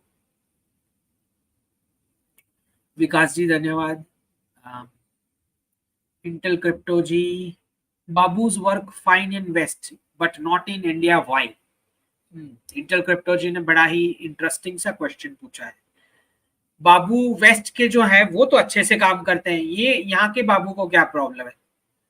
देखिए, वेस्ट में जो है ना, करप्शन लीगल कर दिया गया है विथ लॉबी बिजनेस। उसको वो बोलते हैं लॉबी बिजनेस। लीगल है वो प्रोफेशन, करप्शन। यहाँ पे हम इसको करप्शन बोलते हैं। अब क्योंकि आप यहाँ पे इसको करप्शन बोलते हो और आपने लीगलाइज नहीं किया है, तो अब जो बंदा एक एक इंडिविजुअल नेगोशिएट हो रहा है, पुलिस वाला है या कोई बाबू है, कोई कोई वही काम करने के कोई 500 ले रहा है, कोई 5,000 ले रहा है, कोई 6,000 ले रहा है। वो चीज वहां पे फिक्स है वेस्ट में कि इसी रूट से होगी, लीगली ही होगी, और उसको अब लॉबी की फीस बोलेंगे। ठीक है, तो अब जब आपने ऑफिशियली फीस ले ली है इनवॉइस बना के, तो फिर अंडर द टेबल लेने की क्या जरूरत है? तो ऐसा मत सोचना कि वेस्ट में करप्शन नहीं हो रहा, वो उसको लॉबी बिजनेस बुलाते हैं। ठीक है, तो छोटी मोटी चीज में नहीं होता होगा वहां पे, यहाँ पे छोटी छोटी चीजों में होता है, वहां पे बड़े स्केल में होता है वेस्ट में, तो वो दिखाई भी नहीं देगा। ठीक, तो दूसरा ये भी है कि भाई हमारी पॉपुलेशन की साइज बड़ी है और बाबू जो है उनको अप्रूवल्स देने रहते हैं, उसी में उनको मार्जिन की खोज रहती है। वेस्ट में ज्यादा टेक्नोलॉजी का उपयोग होता है तो ये ट्रेस नहीं हो पाता, राइट, अगर लिया भी है तो, ठीक है। तो डिफरेंस है थोड़ा। और दूसरा क्योंकि वहां मुफ्त का करेंसी छप रहा है, वहां पे करप्शन करने की जरूरत क्या है? जब 0 to 3% पे लोन मिल रहा है आपको, मुफ्त का पैसा, तो करप्शन करने की जरूरत ही क्या है? एटलीस्ट लास्ट 3 डिकेड का तो यही एवरेज है अमेरिका का, 0 to 3% की रेंज। कोई करप्शन क्यों करेगा जब पैसा ही मुफ्त का है? SGG धन्यवाद। मैंने आईटी छोड़कर टेक्सटाइल का बिजनेस शुरू किया था। मेरे दोस्त आईटी में है और महीने का लाखों में कमा रहा है। मुझे आज आईटी छोड़ने का दुख होता है, क्या करूं? देखिए जी, आ, ये तो इंडिविजुअल चॉइस है। अगर आप टेक्सटाइल का बिजनेस कर रहे हैं तो आपको टेक्सटाइल के बिजनेस में उतना ग्रोथ आना चाहिए था एफर्ट डाल के, ठीक है। आईटी वाला तो भाई सादा सीधा सा बात है कि वहां से प्रिंटिंग होके डॉलर्स के लेवल पे मिल रहा है पेमेंट, तो वो ज्यादा ही होगा। इनफैक्ट लास्ट 30 इयर्स में इसीलिए तो सब कंप्यूटर साइंस और आईटी में एडमिशन ले रहे थे ना। उनको पता थोड़ी था कि ये मुफ्त का पैसा मिल रहा है हमको, डॉलर छप छप के। तो वी हैव टू अंडरस्टैंड कि भाई अब उनका भी वो साइकिल पूरा हो रहा है, ओके। सो ये तो आपकी इंडिविजुअल चॉइस है, आपने सिलेक्ट किया। SPSG धन्यवाद। Would the RBI follow suit in cutting rates next week? दोनों पॉसिबिलिटी है कि इंटैक्ट रखे या कट करे, बिकॉज ईरान इजराइल वाला कॉन्फ्लिक्ट चल रहा है जहां पे ईरान ऑयल रिफाइनरी पे स्ट्राइक हो सकता है, अटैक, तो ऑयल के प्राइसेस ऊपर जाएंगे, ठीक है। तो हो सकता है कि ना भी कट करे रेट, ऐसा भी पॉसिबल है, इंटैक्ट रखे जो भी रेट है। दोनों चीज की पॉसिबिलिटी है, ओके। हरीश जी धन्यवाद। नमस्ते Ankit ji. What will be the impact of dedollarisation on inflation in future? Will inflation continue like it was from the last 30-40 years? थोड़ा बढ़ेगा, फूड प्राइसेस में थोड़ा बढ़ेगा, थोड़ा प्रपोर्शन में, बाकी तो चलते रहता है। उत्तम जी धन्यवाद। VK ji, Dr. Shah, good evening. Do you believe the dock workers strike is also part of the script? VK ji, West में ऐसा होता है कि डिसीजन कहाँ हो रहा है वो आपको पता ही नहीं लगेगा, ठीक है। अब वर्कर्स तो जेन्युइन स्ट्राइक कर रहे होंगे क्योंकि उनके जेन्युइन प्रॉब्लम्स होंगे, लेकिन वो प्रॉब्लम क्रिएट किया गया हो सकता है, राइट। तो that is very much possible, क्योंकि ये इंपोर्ट एक्सपोर्ट का 50% बोल रहे हैं ट्रेड इस स्ट्राइक की वजह से अफेक्ट हो सकता है सप्लाई चेन में, या उतना डिले होगा तो भी वो इन्फ्लेशन में कन्वर्ट होता है लोगों के लिए, पॉसिबल। क्योंकि सारे हर प्रकार के केओस के ट्रेलर की चेकिंग हो रही है कि रिएक्शन क्या आ रहा है, बैंक में गड़बड़ी करके, फिर फायर केमिकल वाले ब्लास्ट करा के, और फिर अब ये जो वर्कर स्ट्राइक है, ये सब कुछ ट्राई किया जा रहा है, लोगों का रिएक्शन क्या है वो देख रहे हैं, ठीक है। समीर जी धन्यवाद। इन the next few years JPY will go up in value against INR, Japanese yen, अच्छा, or will go down? I recently came to Japan to work as a software engineer. Japanese yen appreciate होने वाला है, ये बात सही है। At least next 1.5 years में अभी जो है डॉलर के मुकाबले उससे अप्रिसिएशन होगा, विच मीन्स ऑटोमेटिकली INR में भी वो थोड़ा रिफ्लेक्ट होगा, ठीक है। बट उतना ज्यादा भी डिफरेंस नहीं होगा INR के कम मुकाबले, लेकिन डॉलर के मुकाबले बड़ा उतार चढ़ाव हो सकता है, राइट। राहुल शर्मा जी धन्यवाद। Ram Ram Ankit ji. Is taking a hefty loan and doing MBA from top IIM worth it? देखिए राहुल जी, ये आप पे डिपेंड करता है।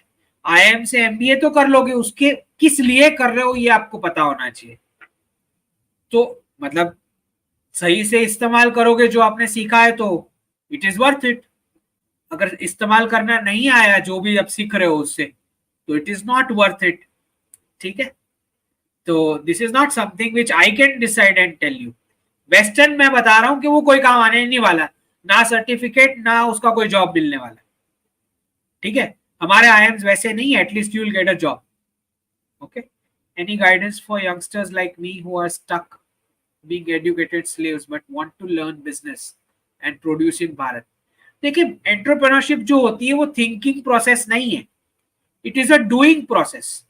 कोई सिखा नहीं सकता, कोई पढ़ाता नहीं है उसको टेक्स्ट एज अ टेक्स्ट और राइटिंग.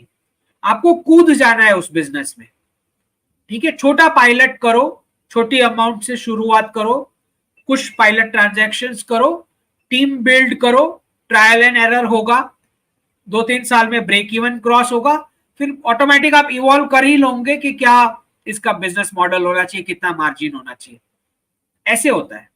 पहले आपको मार्केट स्टडी करना पड़ेगा कि कौन सा कस्टमर का गैप है जो मैं एड्रेस करना चाहता हूं with my goods and services. ठीक है, पहले वो फिक्स करो कि कौन सी सिटी या कौन से एरिया के कस्टमर को आप टारगेट कर रहे हो और कौन सा गैप है जो कोई और नहीं कर पा रहा है और आप कर पाओगे उस रीजन में. You have to study. तो पहले आपको मार्केट एरिया स्टडी करना पड़ेगा, फिर आप डिसाइड कर सकते हो कि कौन से बिजनेस में आपको पायलट रन करना है. ठीक, किस में आप फिर आप टीम बिल्ड करोगे. ओके, थोड़ा सा सबका सेविंग्स मिला के थोड़ा कैपिटल कलेक्ट करोगे, देन यू कैन बिगिन. विकास जी धन्यवाद. कुछ भी अगर आपको प्रोफेशनल कंसल्टिंग चाहिए तो drshavirtual@gmail.com. ठीक है, ओनली फॉर प्रोफेशनल कंसल्टिंग. छोटे मोटे क्वेश्चंस यहीं पूछ लो. ओके, यूट्यूब लाइव में, क्योंकि डिटेल में हर एक का केस अलग होता है, सबका करियर का एज अलग होता है, राइट. सेविंग्स का, इन्वेस्टमेंट का मिक्स अलग होता है, so that's not possible on YouTube live. ठीक है, एक मिनट, ये कौन सा है, एक क्वेश्चन रह गया, कुछ बार कोई क्वेश्चंस रह जाते हैं. विकास जी धन्यवाद. राम राम. अंकित जी, आपने बोला जापान अमेरिका की वजह से खराब हो रहा है, दूसरी तरफ आप बोल रहे हो जापानीज सीख सकते हैं जॉब करने के लिए. विकास जी, इकोनॉमी वाइज उनको डिसीजंस कुछ लेने पड़ते हैं जो जापान की फेवर में ना हो. ओके, लेकिन इवेंचुअली जो वेल्थ इकट्ठा हो रखी है और उनकी पॉपुलेशन एज हो रखी है. ओके, तो इंडियन टैलेंट के बिना और कोई ऑप्शन नहीं उनके पास, उस हिसाब से अपॉर्चुनिटी है. That is what I am saying. Shyam ji धन्यवाद. Fate of India forex reserves और ये समझा चुका ना मैं कि हमारे रिजर्व्स नहीं है डॉलर में, कुछ ही परसेंटेज डॉलर में है, उसमें गोल्ड भी है और बाकी करेंसीज भी है, और ब्रिक्स भी यही करना चाह रहे हैं. ओके, भूमित दोषी जी धन्यवाद. और यूएस कहीं भागा नहीं जा रहा है दूसरे प्लेनेट पे. बायलैटरल डील्स तो है ही ना यूएस के साथ, जो डॉलर में करेंगे. अगर फाइटर जेट होगा या कोई भी बड़ा डील होगा उनके साथ, उसकी पेमेंट तो डॉलर में ही होनी है. भूमित जी धन्यवाद. If dollar rupees from 85 to 3 and the property price in US go down, that means property will be 9 lakhs. Bhumit जी, आप जो कैलकुलेशन कर रहे हो 3 रुपीज के हिसाब से, जितना मुझे समझ में आ रहा है, अगर वो सच में 3 रुपीज जितना डाइल्यूट होगा तो आपको प्रॉपर्टी खरीदने नहीं मिलने वाली, बता रहा हूं. ठीक है, वो हमारे जितने जो उन्होंने जितना उल्लू बनाया है एशिया को, उतना उल्लू वो नहीं बनने वाले. ओके,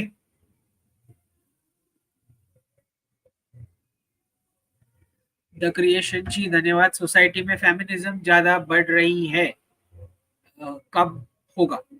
देखिए क्रिएशन जी, फेमिनिज्म जो जिस टोन में आप बता रहे हो उसको, वो तब कम हो सकता है जब मेन जो है वो जॉब मॉडल में से बाहर निकलेंगे. जब आप जॉब मॉडल छोड़ दोगे तो फेमिनिज्म ऑटोमेटिक कम हो जाएगा, क्योंकि आपका जॉब में जाने से पहले और जॉब से आने के बाद जो मिसबिहेवियर है उसको पोस्ट किया गया एज एम्पावरमेंट और वुमन को ले गया जॉब में. ठीक है, तो पहले आप सुधर जाओ, तो ऑटोमेटिक वुमन भी सुधर ही जाएंगी जो गलत कर रही हो। ओके, पहले आप सुधर लो, ठीक। मोहन जी धन्यवाद।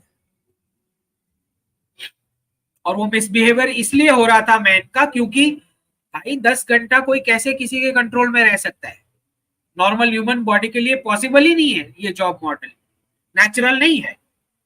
इसीलिए आपका बिहेवियर खराब होता है जब आप जाते हो और वापस आते हो तब, राइट। उससे पहले कोई प्रॉब्लम नहीं थे, कोई कोई हमारे एंसेस्टर्स के किसी के डिवोर्स नहीं हुए क्योंकि किसी का इतना खराब मिसबिहेवियर था ही नहीं जो अभी है लोगों का, कपल का एक दूसरे के साथ।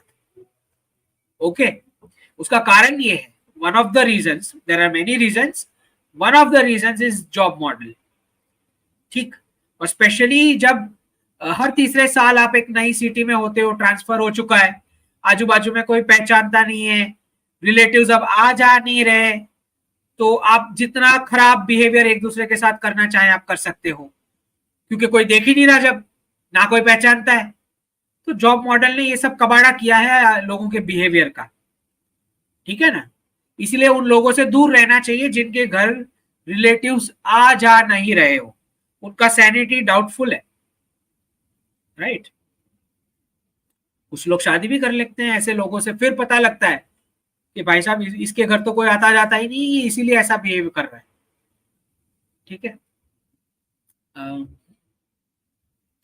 उल्हास जी धन्यवाद। Ankit ji, what is the future of CA practising company secretary and companies act? I am seeing relevance of CA and PCS going away once digital rupee comes. Well Ulhas ji, compliances कम होंगे, ये बात तो पक्की है और लॉन्ग टर्म में यही होने वाला है। अच्छा, क्या उसकी वजह से आपका वर्क कम हो जाएगा प्रैक्टिसिंग प्रोफेशनल्स का? मुझे लगता है वर्क का डोमेन का तरीका बदल जाएगा,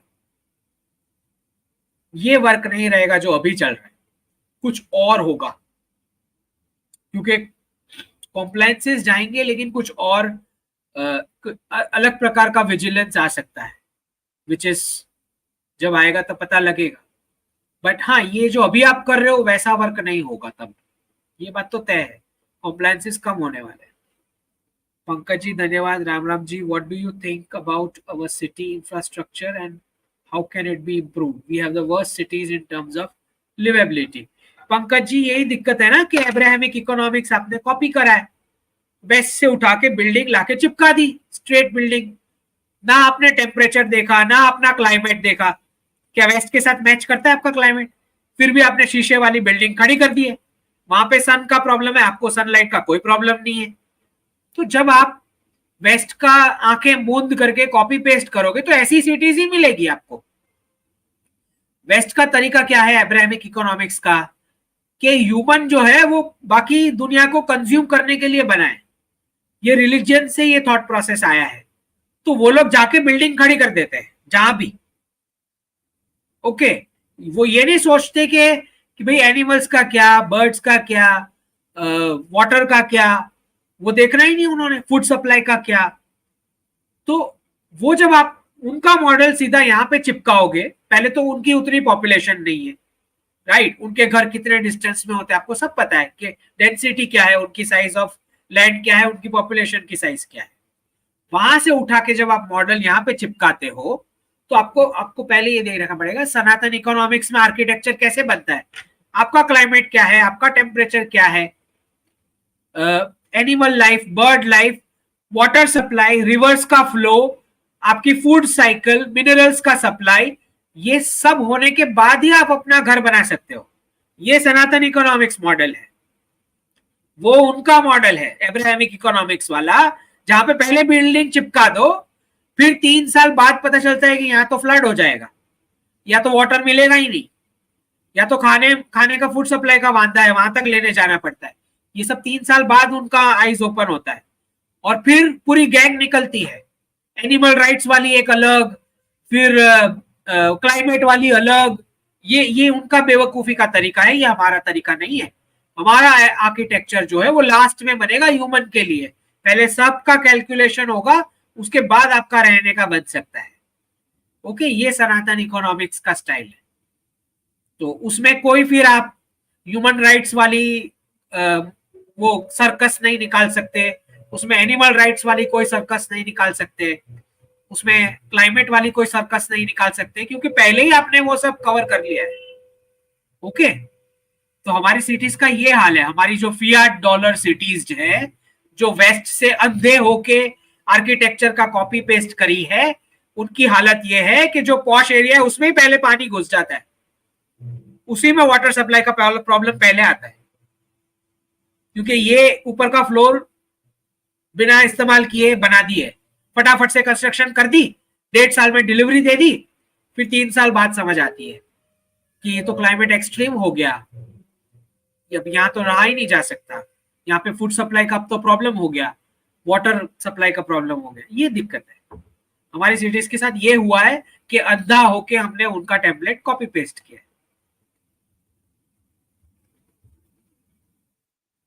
सत्या जी धन्यवाद। Do you recommend any changes to our investment in real estate series and some stocks? We are retired senior and Indian. Satya ji बिल्कुल, आप डॉक्टर शाह virtual@gmail.com पे ईमेल कीजिए और टीम आपको गाइड कर देगी कि क्या डिटेल्स चाहिए और फिर कंसल्टिंग स्केड्यूल कर देंगे। ठीक है, इनफॉर्मल जी धन्यवाद।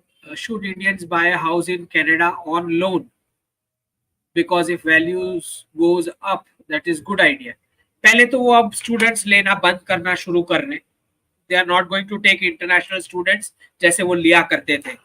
ओके, मतलब उनका रियल एस्टेट अदरवाइज भी गिरना है, besides the global reset.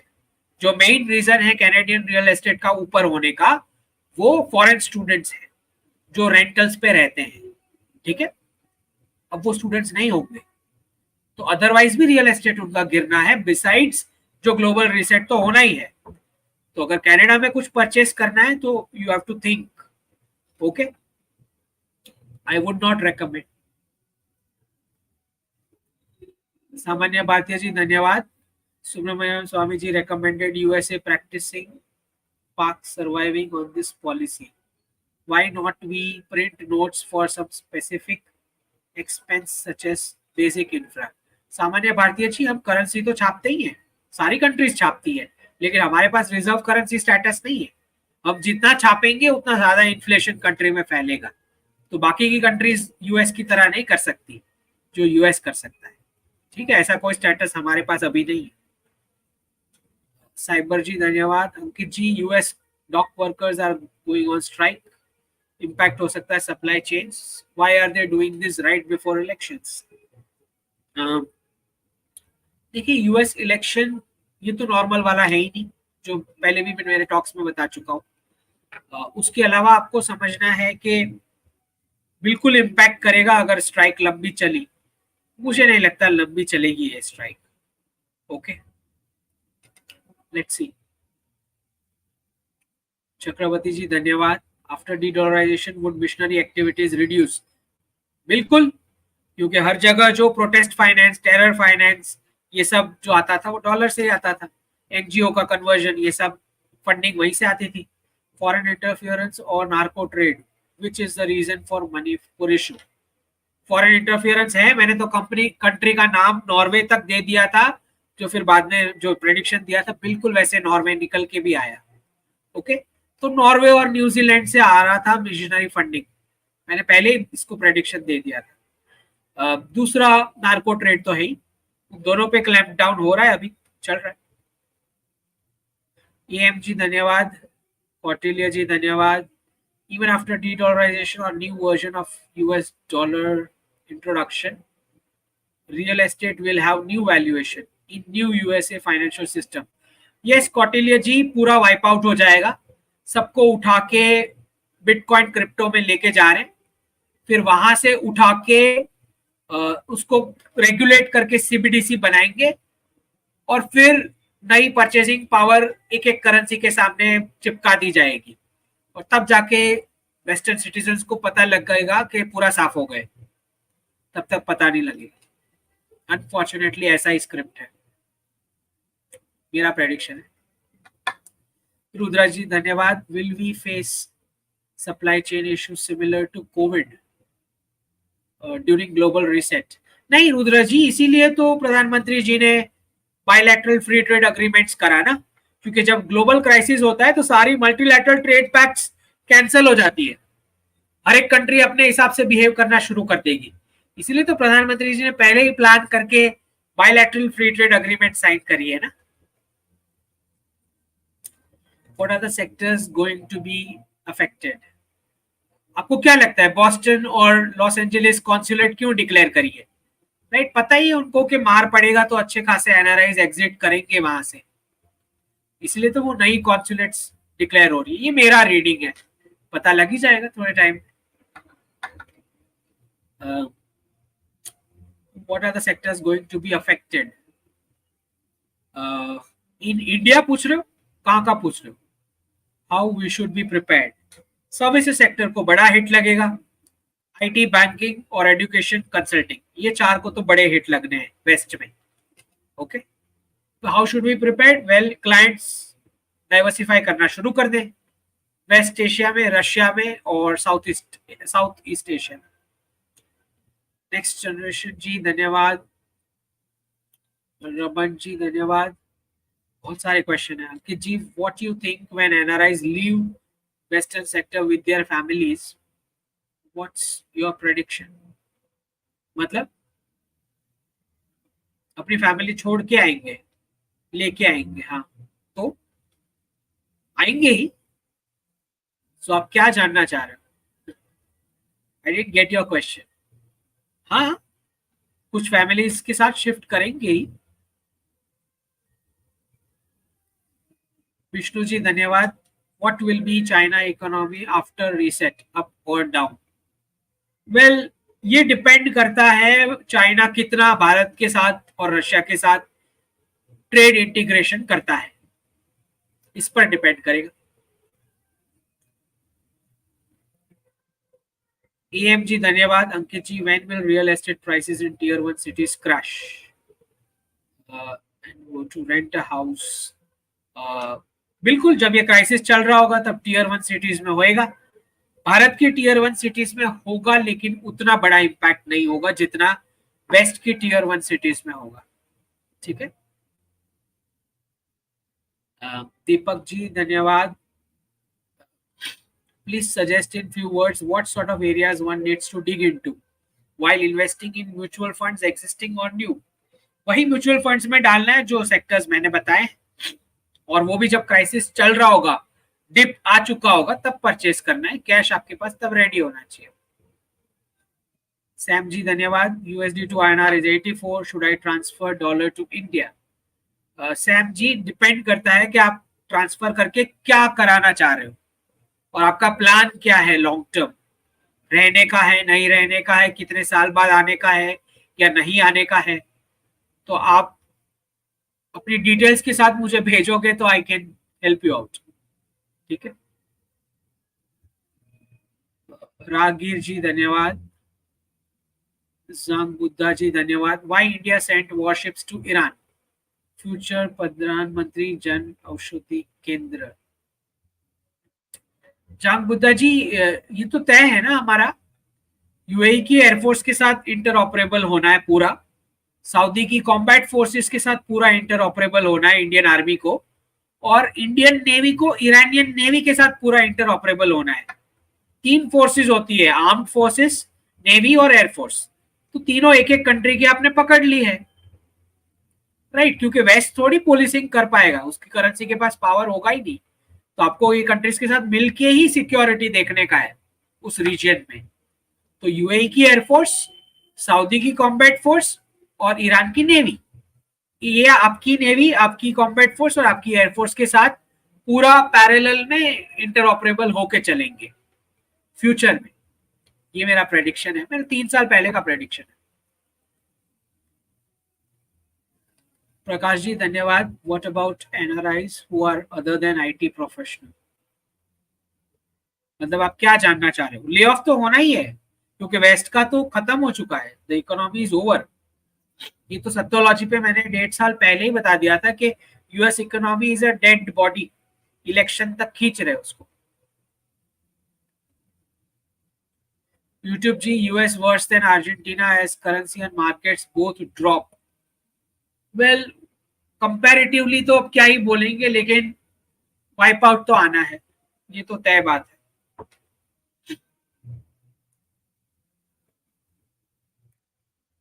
Vitamin protein ji धन्यवाद. How we gold prices be discovered after dedollarisation? Shanghai exchange, GIFT City और मॉस्को एक्सचेंज, ये तीन गोल्ड और सिल्वर के प्राइस तय करेंगे. Will our gold investments bleed in the procedure? नहीं, अब जब डॉलर स्लाइड करना शुरू करे तब आप ट्रैक करना शुरू कर दो. Okay, we will keep a watch. मैं भी बताऊंगा जैसे जैसे आगे बढ़ेंगे. कल्पेश जी धन्यवाद. मंडे टू को स्टॉक मार्केट धड़ाम होगा और अक्टूबर एंड में होगा. कल्पेश जी, इतना स्पेसिफिक मैं नहीं करता हूँ स्टॉक मार्केट में, लेकिन आई कैन टेल यू कि एक बड़ा डिप तो आना है इस साल. ठीक है. आदर्श जी धन्यवाद. नमस्ते sir. Should we sell most of the stock holding before dips? देखिए, ये तो आपकी हर एक, देखो हर एक इन्वेस्टर का रिस्क कैपिटाइट अलग होता है, उसका इन्वेस्टमेंट का होराइजन अलग होता है, मिड टर्म है, लॉन्ग टर्म है, क्या है, तो वो उस पर डिपेंड करता है. ये जनरल स्टेटमेंट हम पास नहीं कर सकते. मुझे आपका पता रहेगा तो आई कैन टेल यू कि आप कितने साल में रिटर्न्स चाहते हो, किस हिसाब से इन्वेस्ट कर रहे हो, वो पता लगेगा. फिर आपका एज क्या होता है, आपका पूरा इन्वेस्टमेंट मिक्स क्या है, तो बता सकते हैं. ओके. अब कुछ ऐसे होते हैं कि भाई सर, हमको अभी 2-3 साल में ये सब होगा तो चलेगा, लॉन्ग टर्म तो कोई प्रॉब्लम नहीं है ना. ऐसे भी इन्वेस्टर होते हैं. राइट. सो डिपेंड्स कि आपका रिस्क एपिटाइट क्या है. हैनी जी धन्यवाद. How deep state is form? Will India have deep state?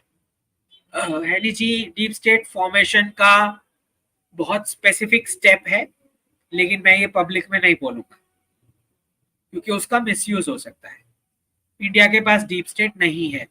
Ancient Bharat के पास डीप स्टेट था, इंडिया के पास अभी नहीं है. ठीक है. बहुत ही स्पेसिफिक मूवमेंट होती है जिससे डीप स्टेट क्रिएट होता है. ठीक है. और वो ऊपर के लेवल पे नहीं होता, नीचे के लेवल पे ये स्टेप होता है. ठीक है. सेतु जी धन्यवाद. Prospect of GIFT City as surgeon and non Gujarati. Medicine वालों को तो कोई प्रॉब्लम नहीं है. ये समझ में आ रहा है कि आयुर्वेदिक और आयुष वाली जो ट्रेडिशनल ऑल्टरनेट मेडिसिन है उसमें अच्छा खासा बूम आएगा, ये समझ में आ रहा है. इनफॉर्मल जी धन्यवाद. Which field is better in Canada? Canada का पूछ रहे हैं.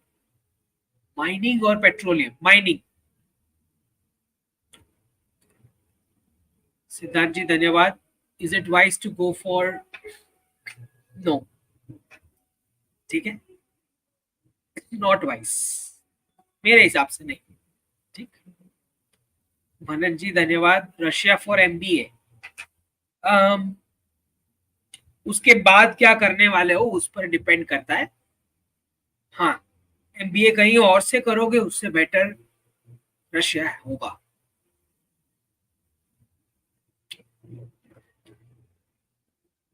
बहुत लंबा चल रहा है आज का. हरीश जी धन्यवाद.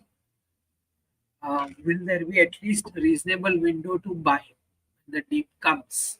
जी नहीं, आपके पास टाइम होगा परचेज करने को, समझ पड़ेगा डिप. शाश्वत जी धन्यवाद. Sir, Arctic ice is melting so it will benefit Russia. नहीं शाश्वत जी, ये सब तो जो रिपोर्ट्स निकलते रहते हैं ना, मुंबई डूब जाएगा ये वो, ये मतलब शायद वो नेक्स्ट सेंचुरी की शायद बात कर रहे हो, और डूब जाने का मतलब ठीक है, कुछ इंचेस अप एंड डाउन.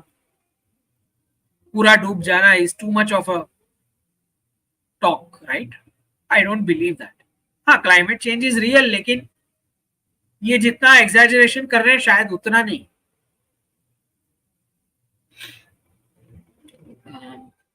रागीर जी धन्यवाद. Going to get first salary. Want to invest. Better option. Share, mutual fund, gold, diamond. Diamond is not a good investment. With skill other than IT. To learn. With skill other than. मुझे नहीं पता आपने क्या पढ़ा है. How can I tell? Want to invest, which one is better? अभी के लिए I would suggest gold. इसमें से अभी जो सारे नंबर्स हैं उस हिसाब से. ठीक है. कितने लोग लाइव हैं? 1500 लोग. हाँ, देखो कितना लंबा चला है सेशन. तो सभी के सभी मेरे डिस्क्रिप्शन बॉक्स के अंदर मेरी बुक्स का लिंक होगा, तो वो आप अमेजोन पर से परचेज कर सकते हो. दूसरा, ये वीडियो क्लोज होगा तो एक क्यूआर कोड भी होगा. वैसे इट्स वॉलेंट्री, आपको कंट्रीब्यूट करना है तो करें, जरूरी नहीं है, इंपॉर्टेंट बिल्कुल भी नहीं है. ठीक है. और ट्विटर हैंडल बिल्कुल फॉलो करें, चैनल को सब्सक्राइब करें और अपने ग्रुप्स में भी शेयर करें ताकि फेक न्यूज ज्यादा ना फैले. ठीक है. और that's all for the day. और कोई क्वेश्चन है? जो आई थिंक एक क्वेश्चन आया था मेरे पास जिसको कवर करना है मुझे. Let me check.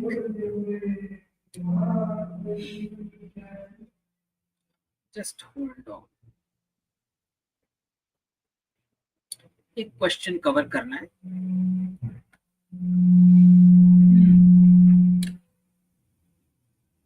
क्वेश्चन है, how can dollar influence core sector valuation? How agriculture food processing valuation boost head to multipolar world order? KR Balaji का ये क्वेश्चन है. तो सबसे पहले डॉलर ने कैसे इन्फ्लुएंस करा एग्रीकल्चर की प्राइसिंग को, अगर ऐसा आप पूछ रहे हो, तो सबसे पहले तो कमोडिटीज ट्रेडिंग का एक पूरा स्टॉक मार्केट में सारी कमोडिटीज के लिए. ओके, जैसे 1 kg वीट है तो उसका 10,000 kg मार्केट में घूम रहा है, डेरिवेटिव्स बोलो या जो भी बोलो, ट्रेडिंग का, और आर्टिफिशियली उसको नीचे गिराया जा रहा है. बिल्कुल वैसे गोल्ड का कि भाई 10 ग्राम गोल्ड है तो 1000 ग्रोव मार्केट में घूम रहा है गोल्ड ETF. ओके, उसको आर्टिफिशियली नीचे गिराया जाए डॉलर को चालू रखने के लिए. ठीक है. तो डॉलर ने ये काम किया. ओके.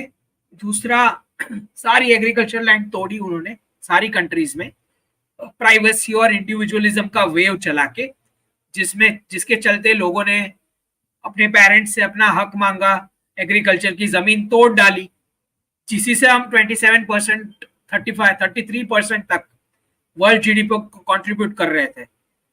तो यही इंडिविजुअलिज्म और प्राइवेसी का वेव चला के कि तुम अपने भाई बहन पिता से अपना हक मांगो, तो जो लोग उसमें बेवकूफ बने उन्होंने अपना हक मांगा, उन्होंने एग्रीकल्चर सेक्टर की जमीन तोड़ तोड़ के तबाह कर डाली.